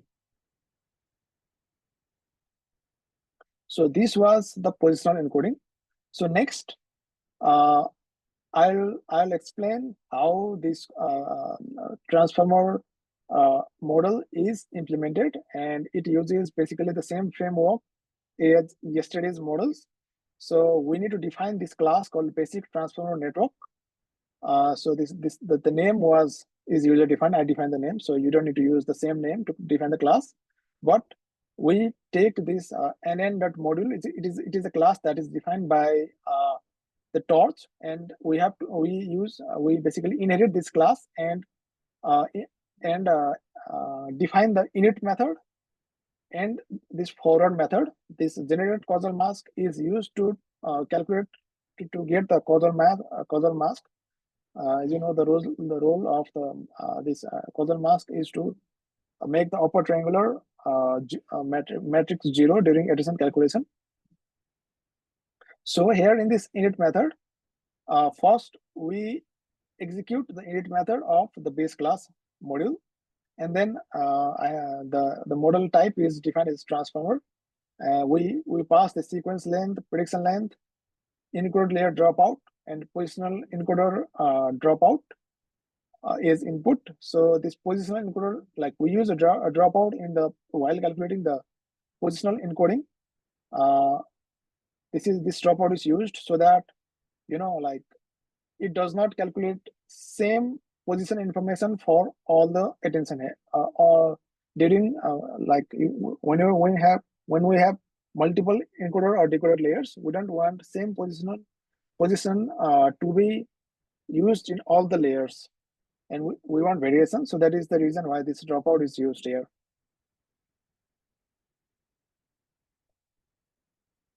Yeah, and this encoder layer dropout and positional encoder dropout are hyperparameters. So we can use like hyperparameter optimization to find the optimal values for these values. And yeah, sequence length and prediction length. Like sequence length is also a kind of hyperparameter, or it can be like a user defined value. Like it depends on the data type. And prediction length is how many values in the future that we want to predict. And we define the number of features because we have number of features is defined here. So we are directly using this number of features. The number of features is 7 because our data has 7 features. It's defined here. Yeah, and the embedding size is used as 128. So this embedding size is also another variable that you can change, and you can like check by including different values. You can treat it as a hyperparameter and test like how model performs when you use different kind of values. But often you want to use a larger value than your input tokens. Like people often use 128, 512, 256. These are the common values. And we set the number of layers, and we will be using only one layer of the encoder or decoder. Decoder because this is the decoder star transformer, so we'll use only one layer of the decoder.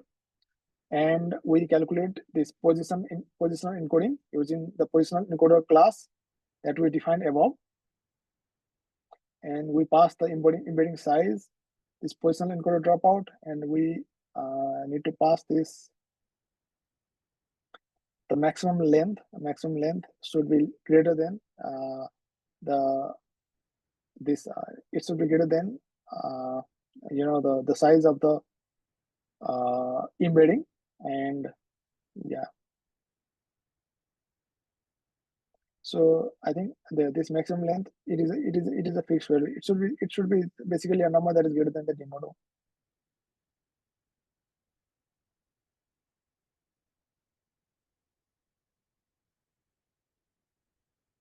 After this is used to define calculate the position encoding, and then we define the encoder encoder or decoder layer in the transformer. So for that, the transformer provides this transformer encoder layer function, and we need to pass to it this D model is I defined before is the size of the embedding, and n head defines multiple heads, the number of heads, and we are passing 8 heads here.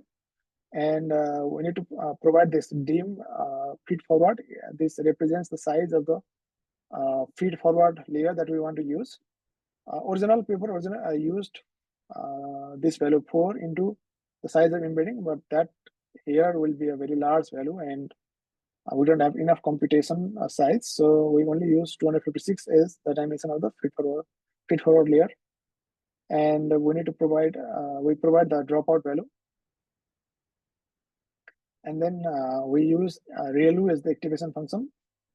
And this layer norm EPS, this is like a normalization, like a small value is passed. So while doing normalization, we divide by the mean value. We divide by the standard deviation, and to make sure that the deviation is not by 0, we use if it is like if it is a very small value, this layer norm EPS, this value is used instead of dividing it by 0. Yeah, this batch first equal to true is also like it tells that when we are passing input to the transformer, the first dimension represents the number of batches.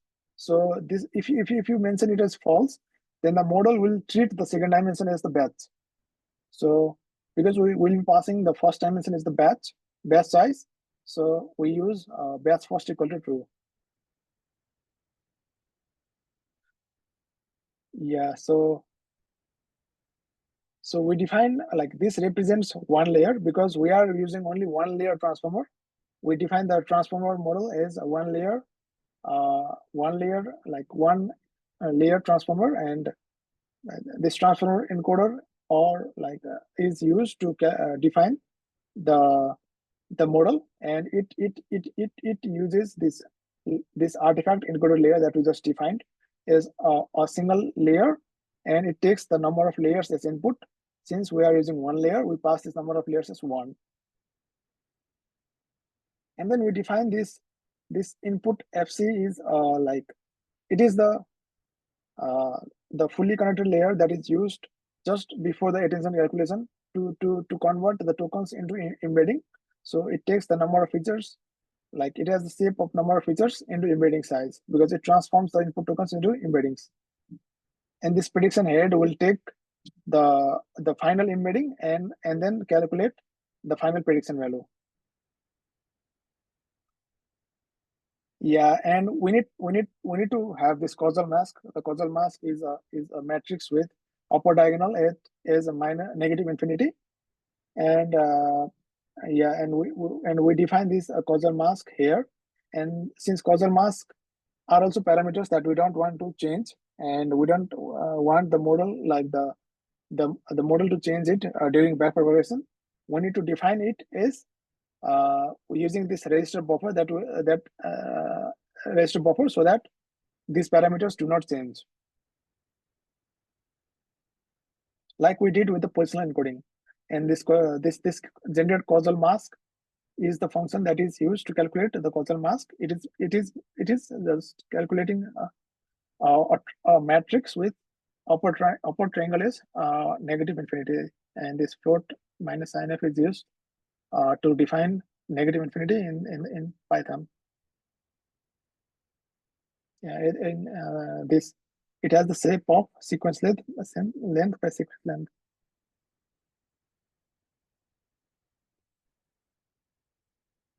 So this is the mask, and this forward function defines what exactly the computation that happens in the model. These are just artifacts that are used in this forward function. So the x is the input to the model, and we just pass it through the input encoder input fully connected layer, and we multiply with the square root of embedding size. This is basically a normalization. We are basically doing like a normalization. Not normalization, scaling. We are scaling the input. It outputs the embedding, and we scale the embedding with the embedding size, and then we apply the position information. So we do this scaling so that our inputs are smaller than the position information. So we don't want the position information to be larger than the input. So this scaling is done, and this position encoder is something we defined above. And when we pass this x as input, it will execute this forward function in the position encoding, and it calculates the embeddings. So yeah, Krishna, it's already 101. Yes, if you can wrap up quickly, then we go. Yeah. I'm almost done defining the model, and we get the output from this transformer, the model that we defined with a single layer. We need to define this mask is a parameter to this transformer encoder function that we define here, and we obtain the last, like we obtain the output of the transformer model. And because the attention it enriches each of the embedding with previous values. So we just need the last output, the last embedding output, the enriched embedding, to make the next prediction. So we only select the last output, and we pass it through this prediction head is the fully connected layer, that is the last layer, which transforms this last embedding into the next value based on this prediction length. And yeah, that is the output of the transformer model. So here, like I defined how like the transformer is implemented, and after the launch, we will execute this notebook, and we'll talk about hyperparameter optimization. Thank you all. I'll see you after the break. If you have any question, you can mention in the chat. I can answer them.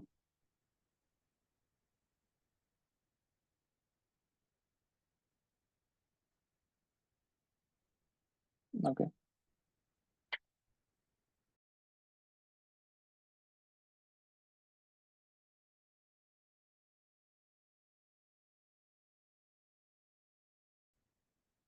Okay. Welcome back, everyone. So we resume our session. I hope you had a nice break, nice lunch. Uh, Let me share my screen.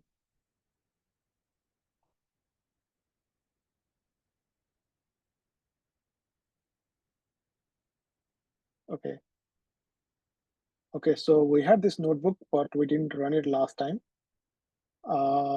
And we will be running it now. If you don't have this notebook or if you lost it, let me send you the link to the GitHub page again.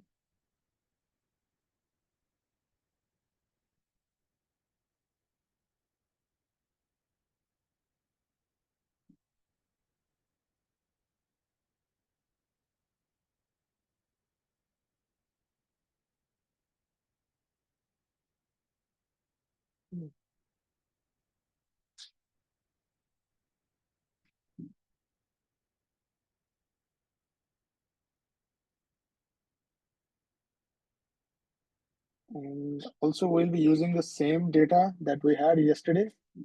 And if you don't have it, I'll share it in the chat as well.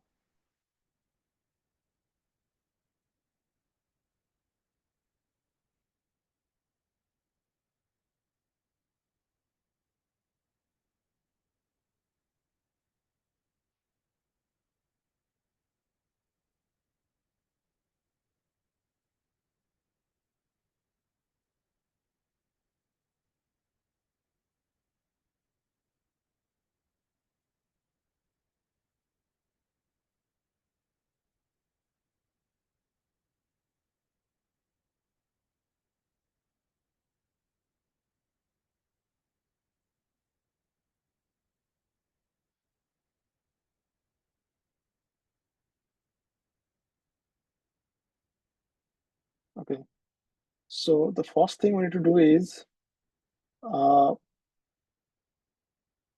we need to connect to GPU because the transformer needs to run a lot of calculations and the CPU will not be enough. It will take a long time. So let me change the runtime. So you need to click on the runtime and change the runtime type to T4 GPU. Yeah, it will delete the data if you have it there. Save. And let me upload the data file. So it is in documents. So training, what is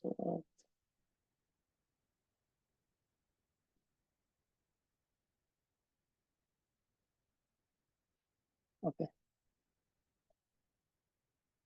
Okay, so we have the data file successfully loaded. If you want to look at it, it's a CSV file with, I believe, date and 7 other columns. And we'll be predicting the gauge height. So, and I need to change the path to the CSV file. Yeah, now, okay, I'll start running each cell. Let us import the modules, data file, and we have this device set to CUDA. It means we are successfully connected to the GPU. Let us run this cell, define the data, and then this, and define hyperparameters, data loader, positional encoding. Yeah, we don't need to run this cell. We have this model. We want to look into the model. It shows the intermediate values for a very small model. So because I'm defining this model for a small input, so here I'm defining the model, and then here I'm defining an input of batch size 4 and input dimension 7 and 4 sequence length, and I created an input of batch size 4, sequence length 3, and feature 7, and this is what the input looks like. So each of them represents a batch. Like there are four data objects, with each object having 3. This is the sequence length and 7 features each. And if we pass this input to this model, then we get the predictions. So these are the prediction for 4 different batches. And yeah, this was just a small example. Yeah, we will define the full scale model down below. Here we define the model with prediction length, sequence length, dropout values, and define above, and then pass this model to the device. Basically, when you are using a GPU, you need to explicitly pass your model and weights, model and weights to that device, because it will by default use CPU. So even if you define the device like device above here, if you don't pass your data and model to GPU, it will not use it. So you need to explicitly pass. So here I'm passing model to the GPU, and we define the MSE loss and optimizer, and it will print the number of parameters that in our model, and we have 266k parameters, and this shows the input to the model. Input to the model is, we have batch size of 128, sequence length of 24, and 7 features like yesterday. And then we'll output 128, that is equal to batch size, and one prediction for each of the input. And here we define the metrics and the evaluation function. Yeah, if you look into it here, like even during evaluation, so when we want to do computation, this is input. Input is the input that we pass to the model, but we need to pass this input to device. It means we need to send the input to the GPU, and then only model will be able to perform the calculation. And we detach. Detach means we take that result from GPU to CPU, and then we get the output. The output that we can show and do, like, for the calculation. So I have already executed this. So this is the training loop. We have defined number 200 is the number of epochs. We save the best validation loss for early stopping, and the patience is 5. And for each epoch, we perform, like we define the input, and then we send input to the device. Label are also sent to the device. Then then it calculates, like the model passes the input through it, and we get the output, and then output are calculated. The loss is calculated using the loss function that was defined before, and then and then this function backward calculates the gradient for the back propagation, and optimizes the dot step. It optimizes, like it updates the weight based on the gradients. And yeah, and then like if we need to execute this zero grad function to make sure that the gradients in the previous step becomes 0, because otherwise it will just accumulate those gradients, and we don't want to accumulate the past gradient. And yeah, we are just saving this loss value. So after like each pass, we also calculate. We also we need to evaluate the model on the validation data. So this is the evaluate model function that is defined here, and it takes like the data, like it takes whether the data is validation data or test data, and takes the model and then performs evaluation. So here this model.eval function is executed so that this following line, this prepares the model for evaluation mode. It disables dropout and batch normalization if they are part of the model. So the dropout and the normalization part are disabled during the evaluation process. So they are only activated. They are used only during training. So this function does this. So we need to do this when doing evaluation. So after the evaluation is done, we again execute this model.train function. It will again enable the dropout and batch normalization. Yeah, and then we pass this input data through the model to calculate the output, and these are the output, and then we save the output. Like we create a we pass the input in batches, and then we save all output in a single tensor, and then execute this NSE and wave metric function on all the validation and test data simultaneously to get the final NSE and wave value, and average out the validation loss. Yeah, so let me run this training loop as well.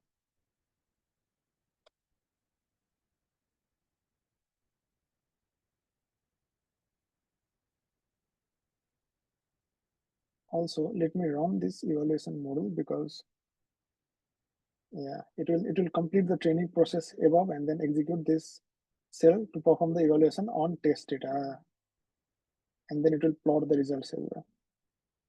And yeah, it will take a while to complete the training process. Yeah, meanwhile, if you have any questions from this code, you can ask me in the chat and I'll try to explain them.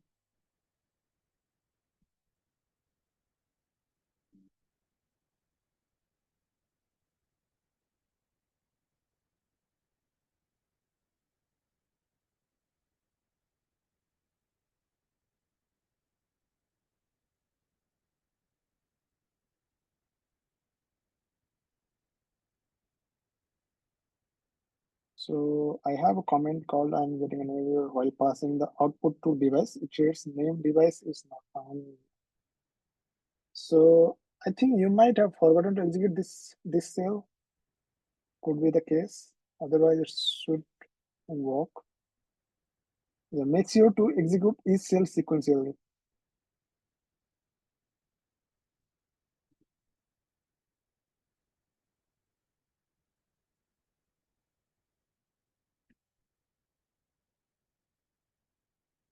So yeah, any other question you guys might have?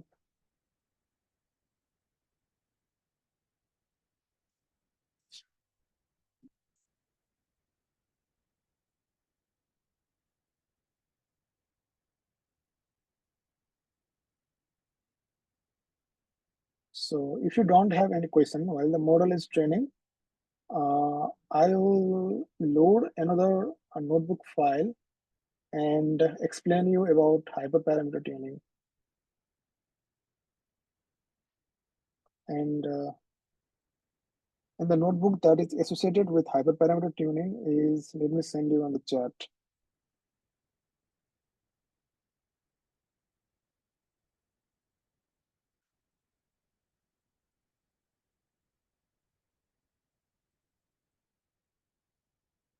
Go to the collab. Okay.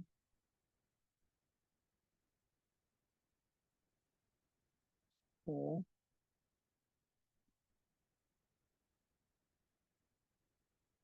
this is the notebook.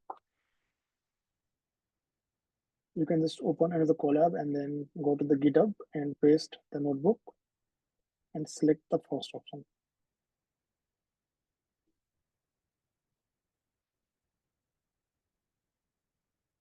So this is the notebook that is related to the hyperparameter optimization. Okay, cool. Uh, And yeah, we are not connected to any CPU or GPU because I think Colab does not let us use multiple runtimes at the same time. So I'll explain through the code. Like it is exactly the same notebook as before, but it has hyperparameter tuning which is implemented to it. So I'll explain the code that is different. So in this notebook, we use Optuna, which is a library, and I think this library is available in other languages. Like if you like to use R, it is available in the R as well.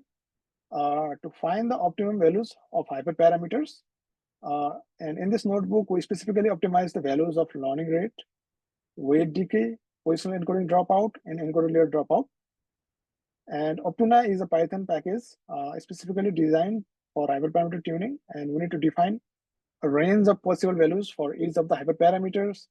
And Optuna will try different parameter values with the model to minimize the validation loss after for a specific number of experiments that we can define. So first thing we need to do is we need to install Optuna, but yeah, this will enable when we're running the code. Much of the code is the same thing. It's the same notebook as before. The thing that is different is, let me go down.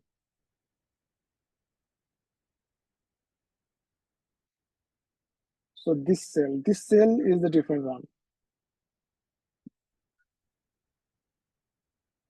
So here we define a function called objective.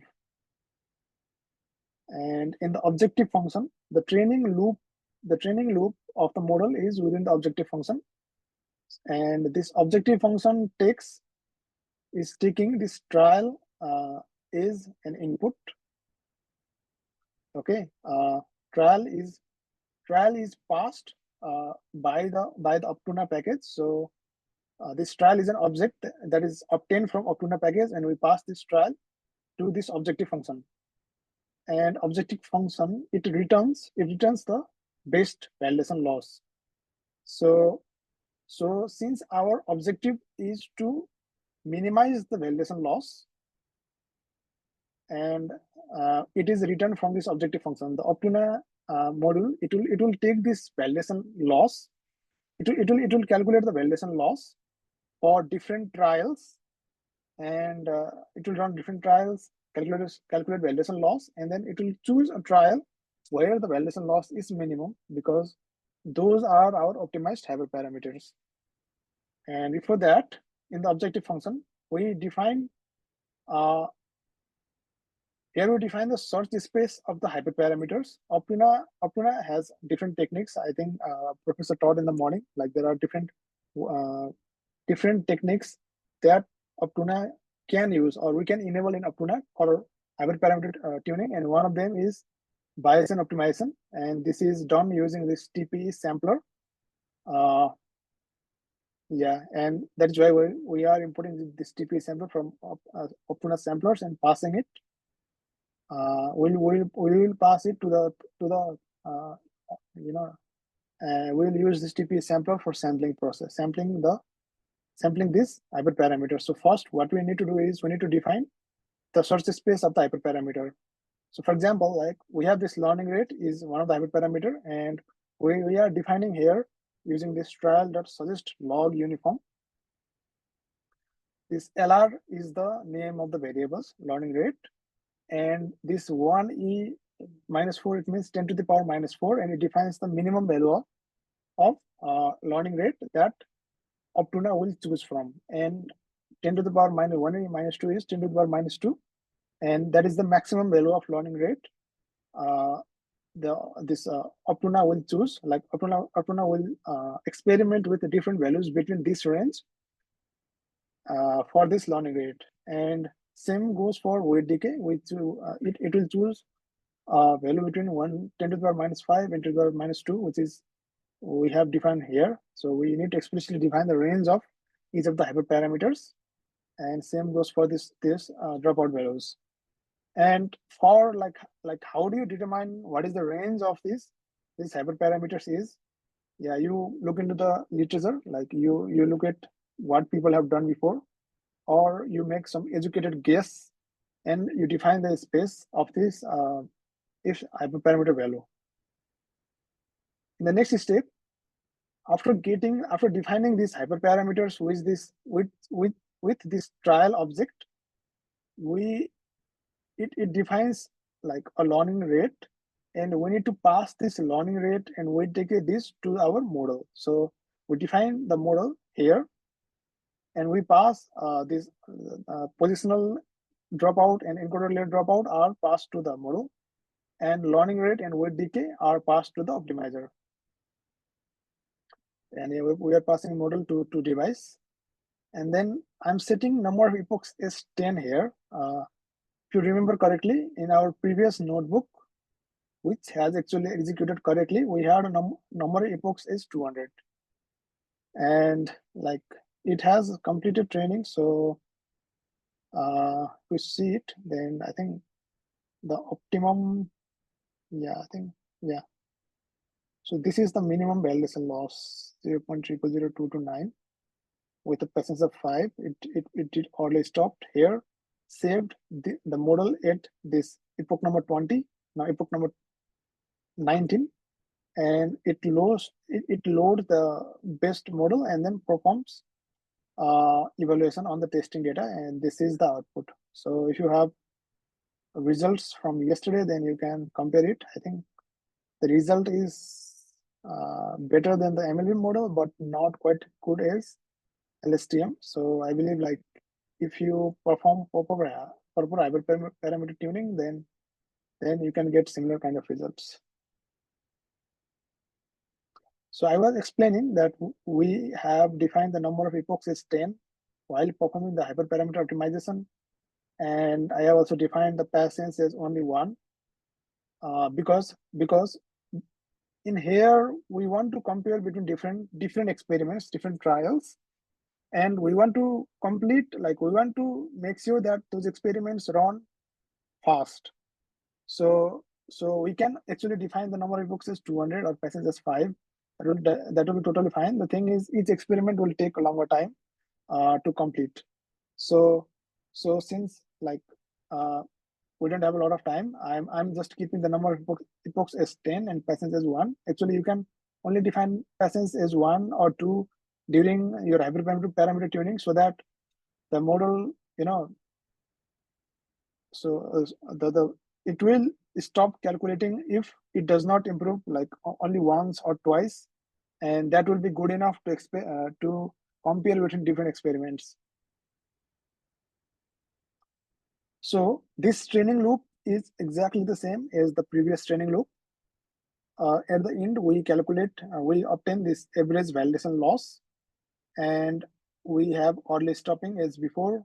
So it calculates average validation loss, and average validation loss, if it is smaller than the best validation loss, the best validation loss is saved, like it is updated, and we also save the model at that state because we want to save like the best model.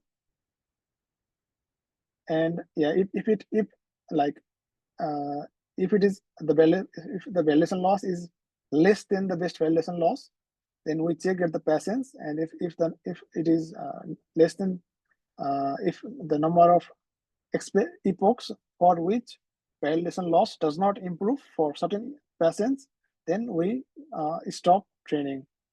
And yeah, and this we return the same best validation loss after one training experiment. And yeah, this trial.report, it is reporting the best validation loss and epoch. It is actually done for like, we want to actually pass the intermediate. So we have like 2 experiments. Let us suppose in first experiment, validation loss after 3 step is 0.5, and in the second experiment, validation loss after third step is 0.6. It means the later experiment is doing worse than the first experiment, so we can actually stop that second experiment. So that is exactly what is done here. It passes its validation loss at each epoch, And if like the experiment, like if the later experiment is better than the experiment that was already done before, it will just prune it. Prune it means it will stop the experiment there itself. So this objective function completes here, and it calculates the best validation loss that for that experiment, and returns it. And this is like where we create the study. So Optuna.create study is a method that returns this study object, and we need to pass it the direction. The direction is minimize, which means we want to minimize the validation loss. And this sampler takes the type of sampler that we want to use to optimize, or to select the hyperparameters. And there are different techniques. Yeah, and then you run this study.optimize function, and it takes this objective function that we defined above as argument, and number of trials is the number of trials you want to run the experiment. So ideally, like, you run the experiments for hundreds of times. So the number of experiments that you need to run, so it depends on like the number of parameters that you have to optimize. So if you have large number of parameters, then you would run many times, maybe thousands of times. And also, like, it also depends on the space, the search space of each of the parameters. So if you have like a small search space, then you might get by less number of trials. But if you have a large space, then you want to experiment with different very different values. In that case, you would need a large number of trials. Yeah. So that is defined here. Study.optimize will take the objective as input and number of trials as input, and then and then it executes it. It executes this optimize function, and it will run the experiments, and it will run the experiments for these n trials, and at last it will return you the best hyperparameters for we got the minimum validation loss. Yeah.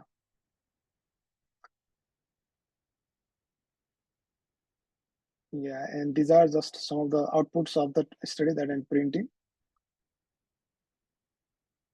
And Optuna also lets you visualize the results of the experiment. So this is just example of visualization, and I think I'll show you after running it. Okay.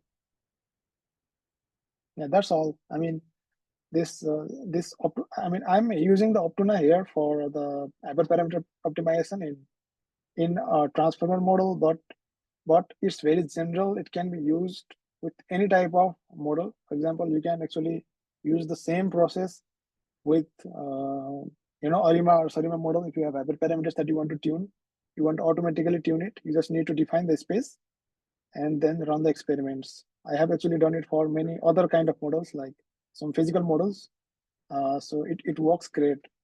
And one of the things that you need to be careful is, and the mistake I have done in the past is, like, if you define the range of hyperparameters, so after you get the optimized hyperparameters, you need to check with this range. So for example, if your hyperparameters is, let us suppose the optimized hyperparameters is this 1e minus 4, that is 10 to the power minus 4 for learning rate, then it means you are at the edge, and that means, like, you can actually go downward. You can actually you can probably get a better learning rate if you decrease the this minimum learning rate. So after you obtain the hyperparameters, it's better to go and check at the range and make sure that they don't fall at the edges. Yeah. So that is it about the hyperparameter optimization. So if you have any questions, I can answer them. If not, I'll start to run this notebook.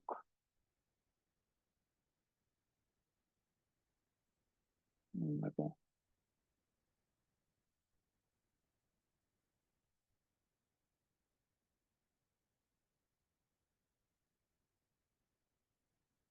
So to run this notebook, what we need to do is we need to change the runtime type to T4 GPU. Yes, save it to manage sessions, and just delete the transformer session because we have already completed running it. Yeah, close. So reconnect to T4.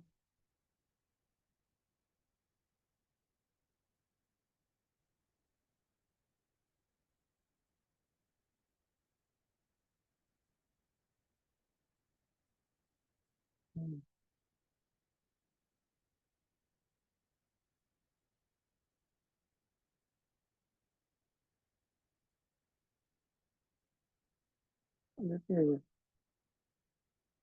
leave this runtime. Change runtime to T4. Save.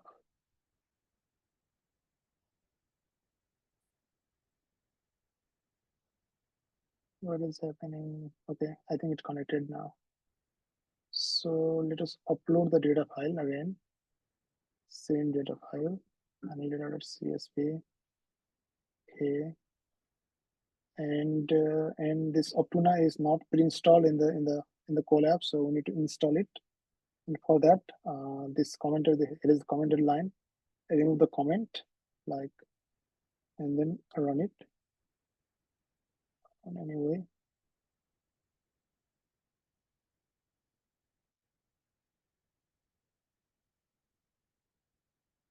okay, install the Optuna and run each cell.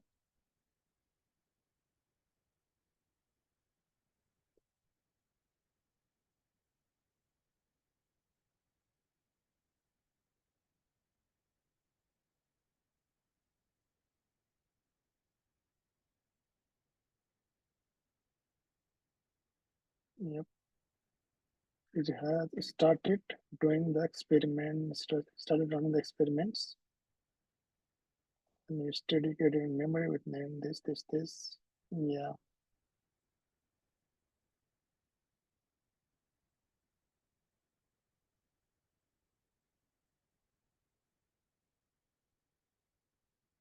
So yeah, so it has started running the experiments.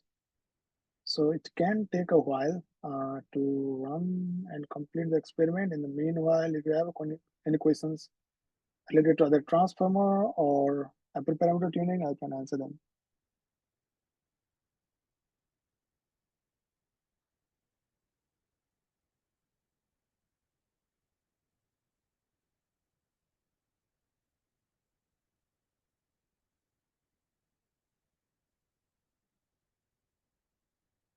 So I have a question on how do you decide on hyperparameter ranges for optimization? Example is which min and max values to put for optima search space. So yeah, for that you have to either make an educated guess, or you have to search the literature and find the ranges of values that people have used before.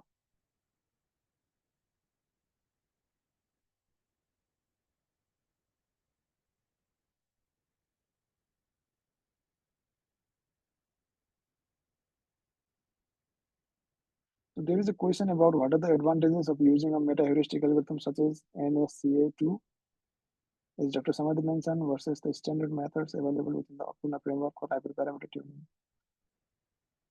Okay, so I'm not very familiar with this method, so I think I'm not eligible to answer this question. Maybe Dr. Samadi will answer it for you, or we really have to look into the literature for it. Yeah, the range of hyperparameters is, yeah, basically you make an education guess. Either you make an education guess or you look into the literature, define the values, and run the experiments, and then compare the optimized values with the edge cases. Edge cases I have defined before, because you don't want your optimized hyperparameter to lie on the edge case, because it means you can probably improve those that value.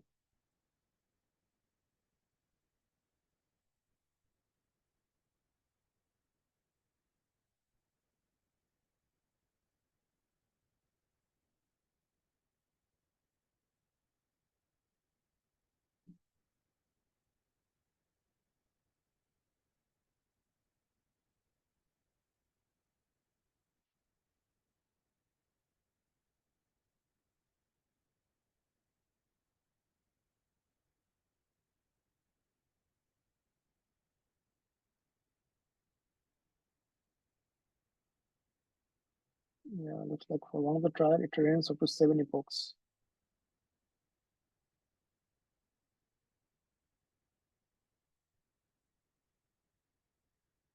So it is also important to observe how your model is running. So look at the training loss and validation loss, and we can see that the training loss is always decreasing, and validation loss will decrease until some step stays, and the model starts overfitting to the training data, and then if that is the case, then the validation loss will increase, and which will mean that our model is no longer learning, the general features, and that is also one of the reasons why you need to have separate data for training and separate data for validation, because you cannot apply early stopping only with training loss.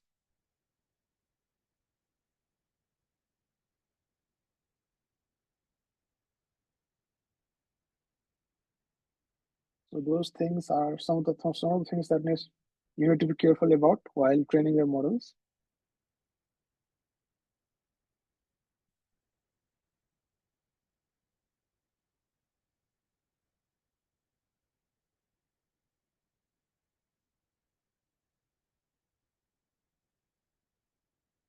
So if you have any other question from the model training process as well, you can put it in the chat and I'll try to answer them.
So we still have about 15 minutes today left, and if today is since the last day of the training, if you have questions from past days as well, you can ask them. Is there a way to make use of CPU and GPU at the same time?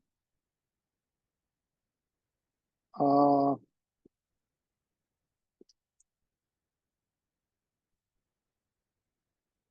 I think I mean, I have not used it before, but the thing is, it depends on like okay, let me explain about the GPU and CPU architecture. Okay, so the thing is,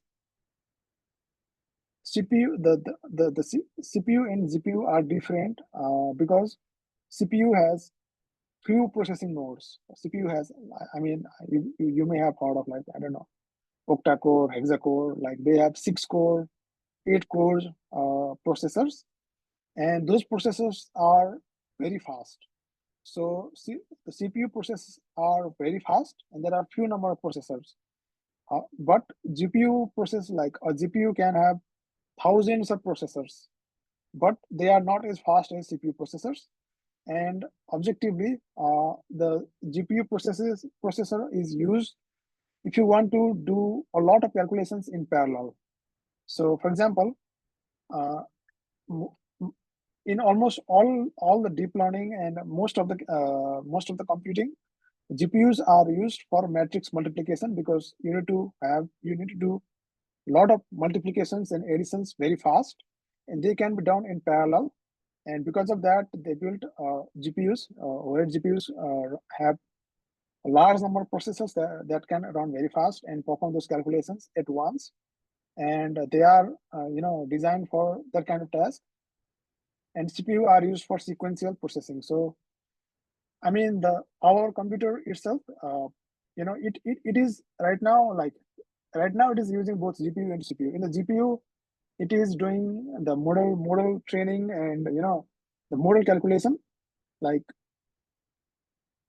it is doing the model calculation in the GPU, and then the outputs are sent to the CPU, and then CPU is the processing, like the way this screen is functioning or way this input is taking, like all those computations are being done in the CPU, and it is printing the output here. The printing part is done by the CPU.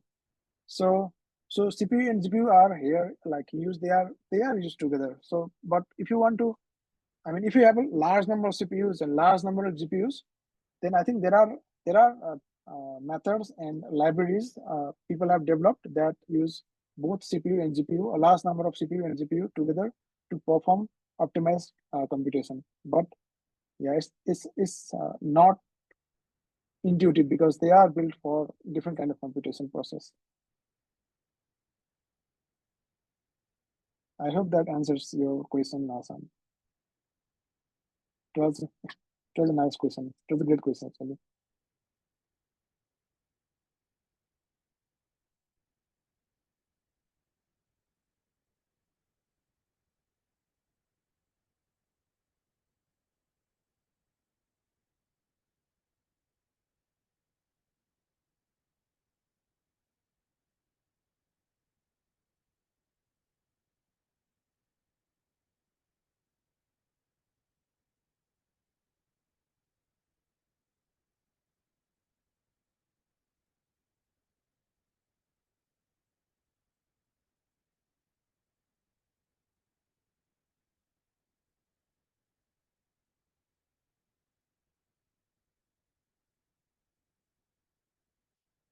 So, so it has completed the optimization process, and these are the final optimized parameters. So learning rate, weight decay, Negro dropout, and they were given by which trial?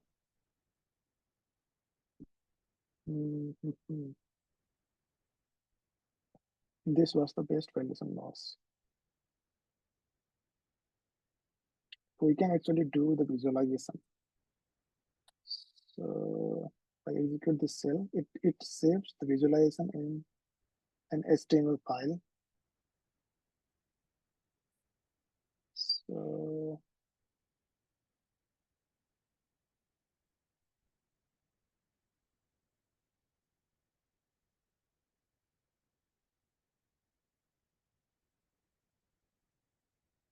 okay, so it's now here. Let me download this file.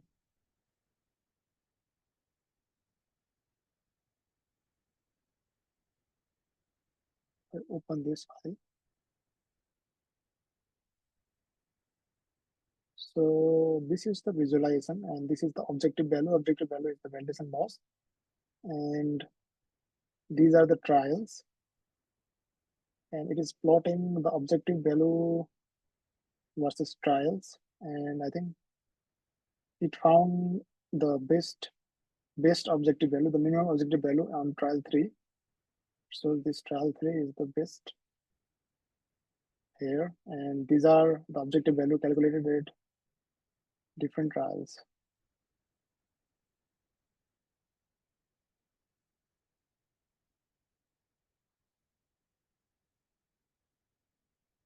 We look at here, if you go into the trial number 13,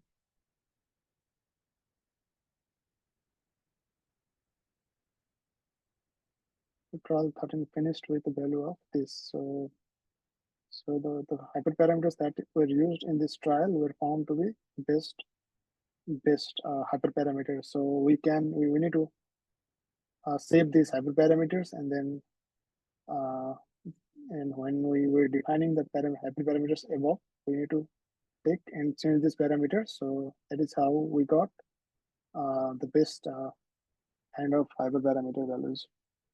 And I think there are other kind of visualization that you can do, and those are like in the Optuna library. You can go through the Optuna library and see what other kind of insights that you can get. Yeah, that's about all for this training. If you have any more questions, uh, I'm happy to go through it. I'll be happy to answer. If you don't have any questions, and then you can drop out, I think.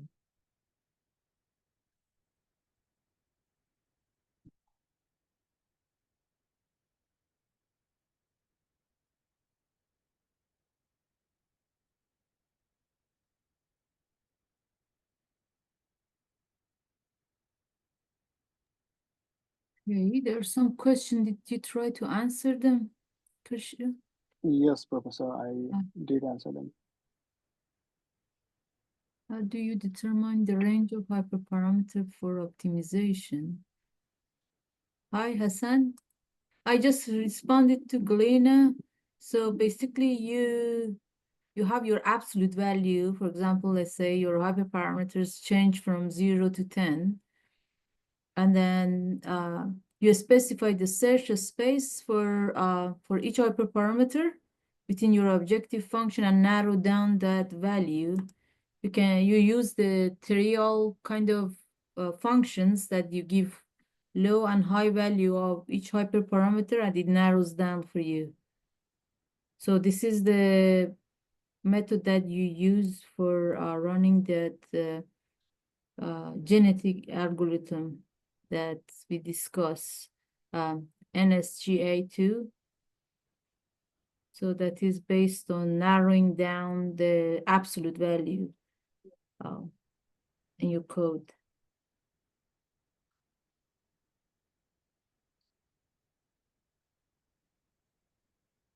We would take this optimized parameter value and use them in one of the previous script we ran. Okay, that's a great question. You want to take this, Krishna? I answered that question. So I Yeah, think it you're is not in the here. chat. It is in the chat. Okay, let me type the answer. Okay.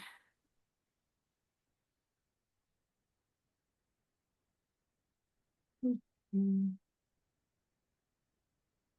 Mm.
Okay.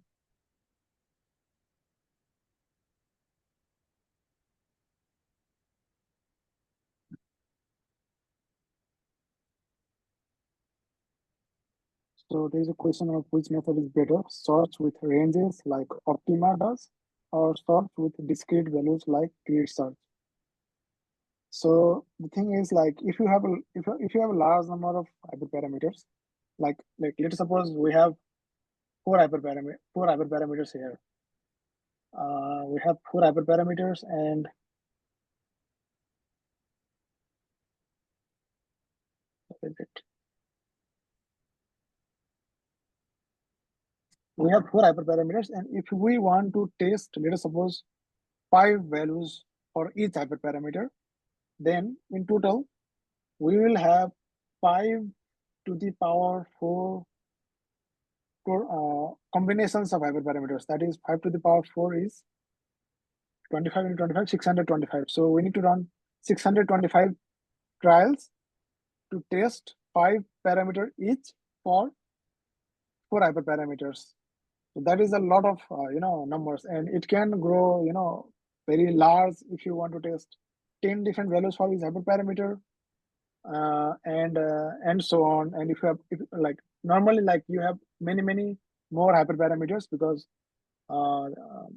like these deep learning models, they can use many more hyperparameters, and it becomes computationally very expensive to run those experiments. So so like, if you have few number of parameters and the search space is small, it makes sense, like it is better to use probably grid search, because and then you can, like, if you use grid search, you'll basically able to test every possible every possible set of hyperparameters. That is like a brute force approach. And if you have a large number of hyperparameters, then it is not computationally feasible to test all those hyperparameters, and we need to optimize. We need to optimize. So that is where the Optima comes in. It will just try to run few experiment and get the best parameters. So, like, most people, I think most applications, they do not use grid search, because it is too expensive. But you know,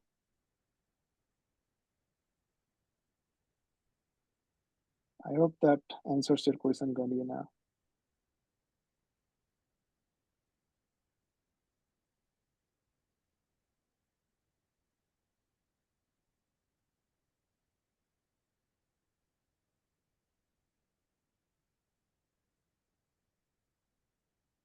There's another question, Krishna, in chat. Okay.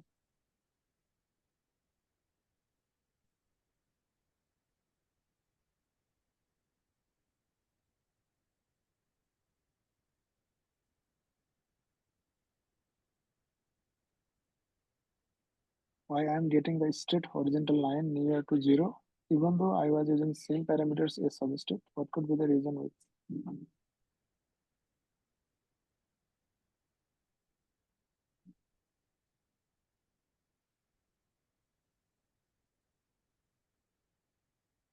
Could you please illustrate how you would take these optimized parameters values and use them in one of the previous scripts we ran? To be helpful for understanding modeling workflow. Okay, let me show you. So we had, so about the questions asked is, so I'm not sure. I think if it did not work well, try to run all the cells again, just sequentially from the top. It should produce the same output, similar output. So we have this transformer.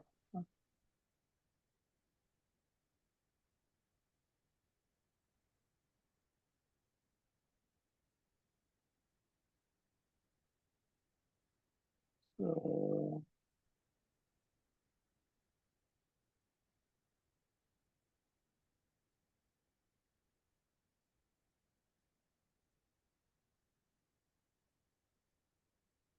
so if you look at here, like in this cell, we have defined the values of learning rate, dropouts, and weight decay. So after you obtain this optimized hyperparameters, you just copy these values, you know, and then pass it here, and then like you take the optimized learning rate here,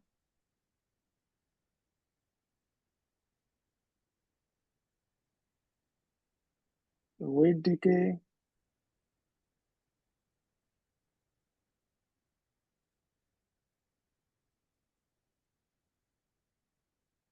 position of encoder dropout.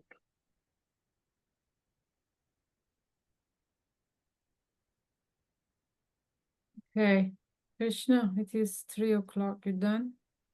Answering the Yes. okay. So, yeah.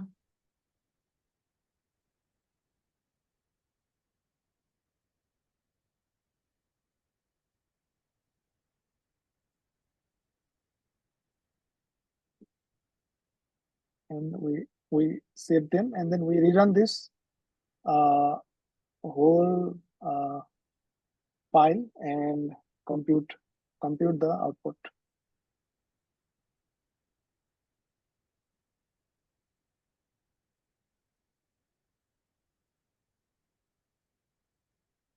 Yeah, you're welcome, Vidya.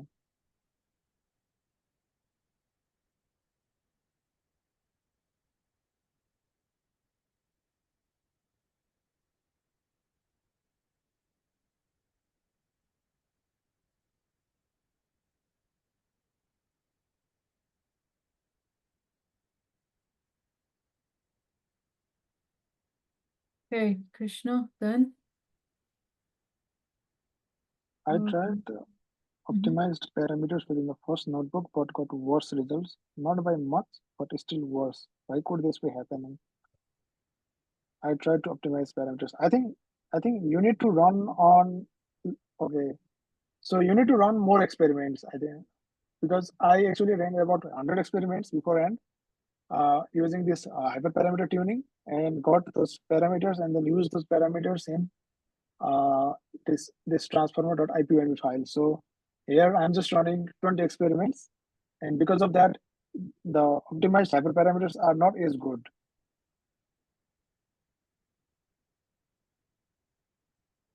I hope that answers your question.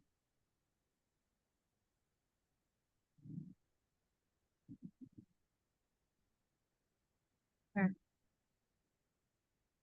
All Yeah, right, okay. everyone. Thank you all. Yeah, thank you, Krishna, and thank you all for your participation. We're grateful that you attend our program, and some of you were interested in learning about how you can run all these algorithm in a cloud system. I would encourage you to apply for a program next year. So we take all this algorithm to a cloud system, and there you can run them through cloud, and you learn both cloud computing and edge computing as well, so that you can run them in real-time scenario. So would appreciate if you guys apply for a program again and be part of our journey. All right. Thank you, everyone. Okay. Have a great day. Thank you. Yeah, thank you all. Bye Thank you. bye.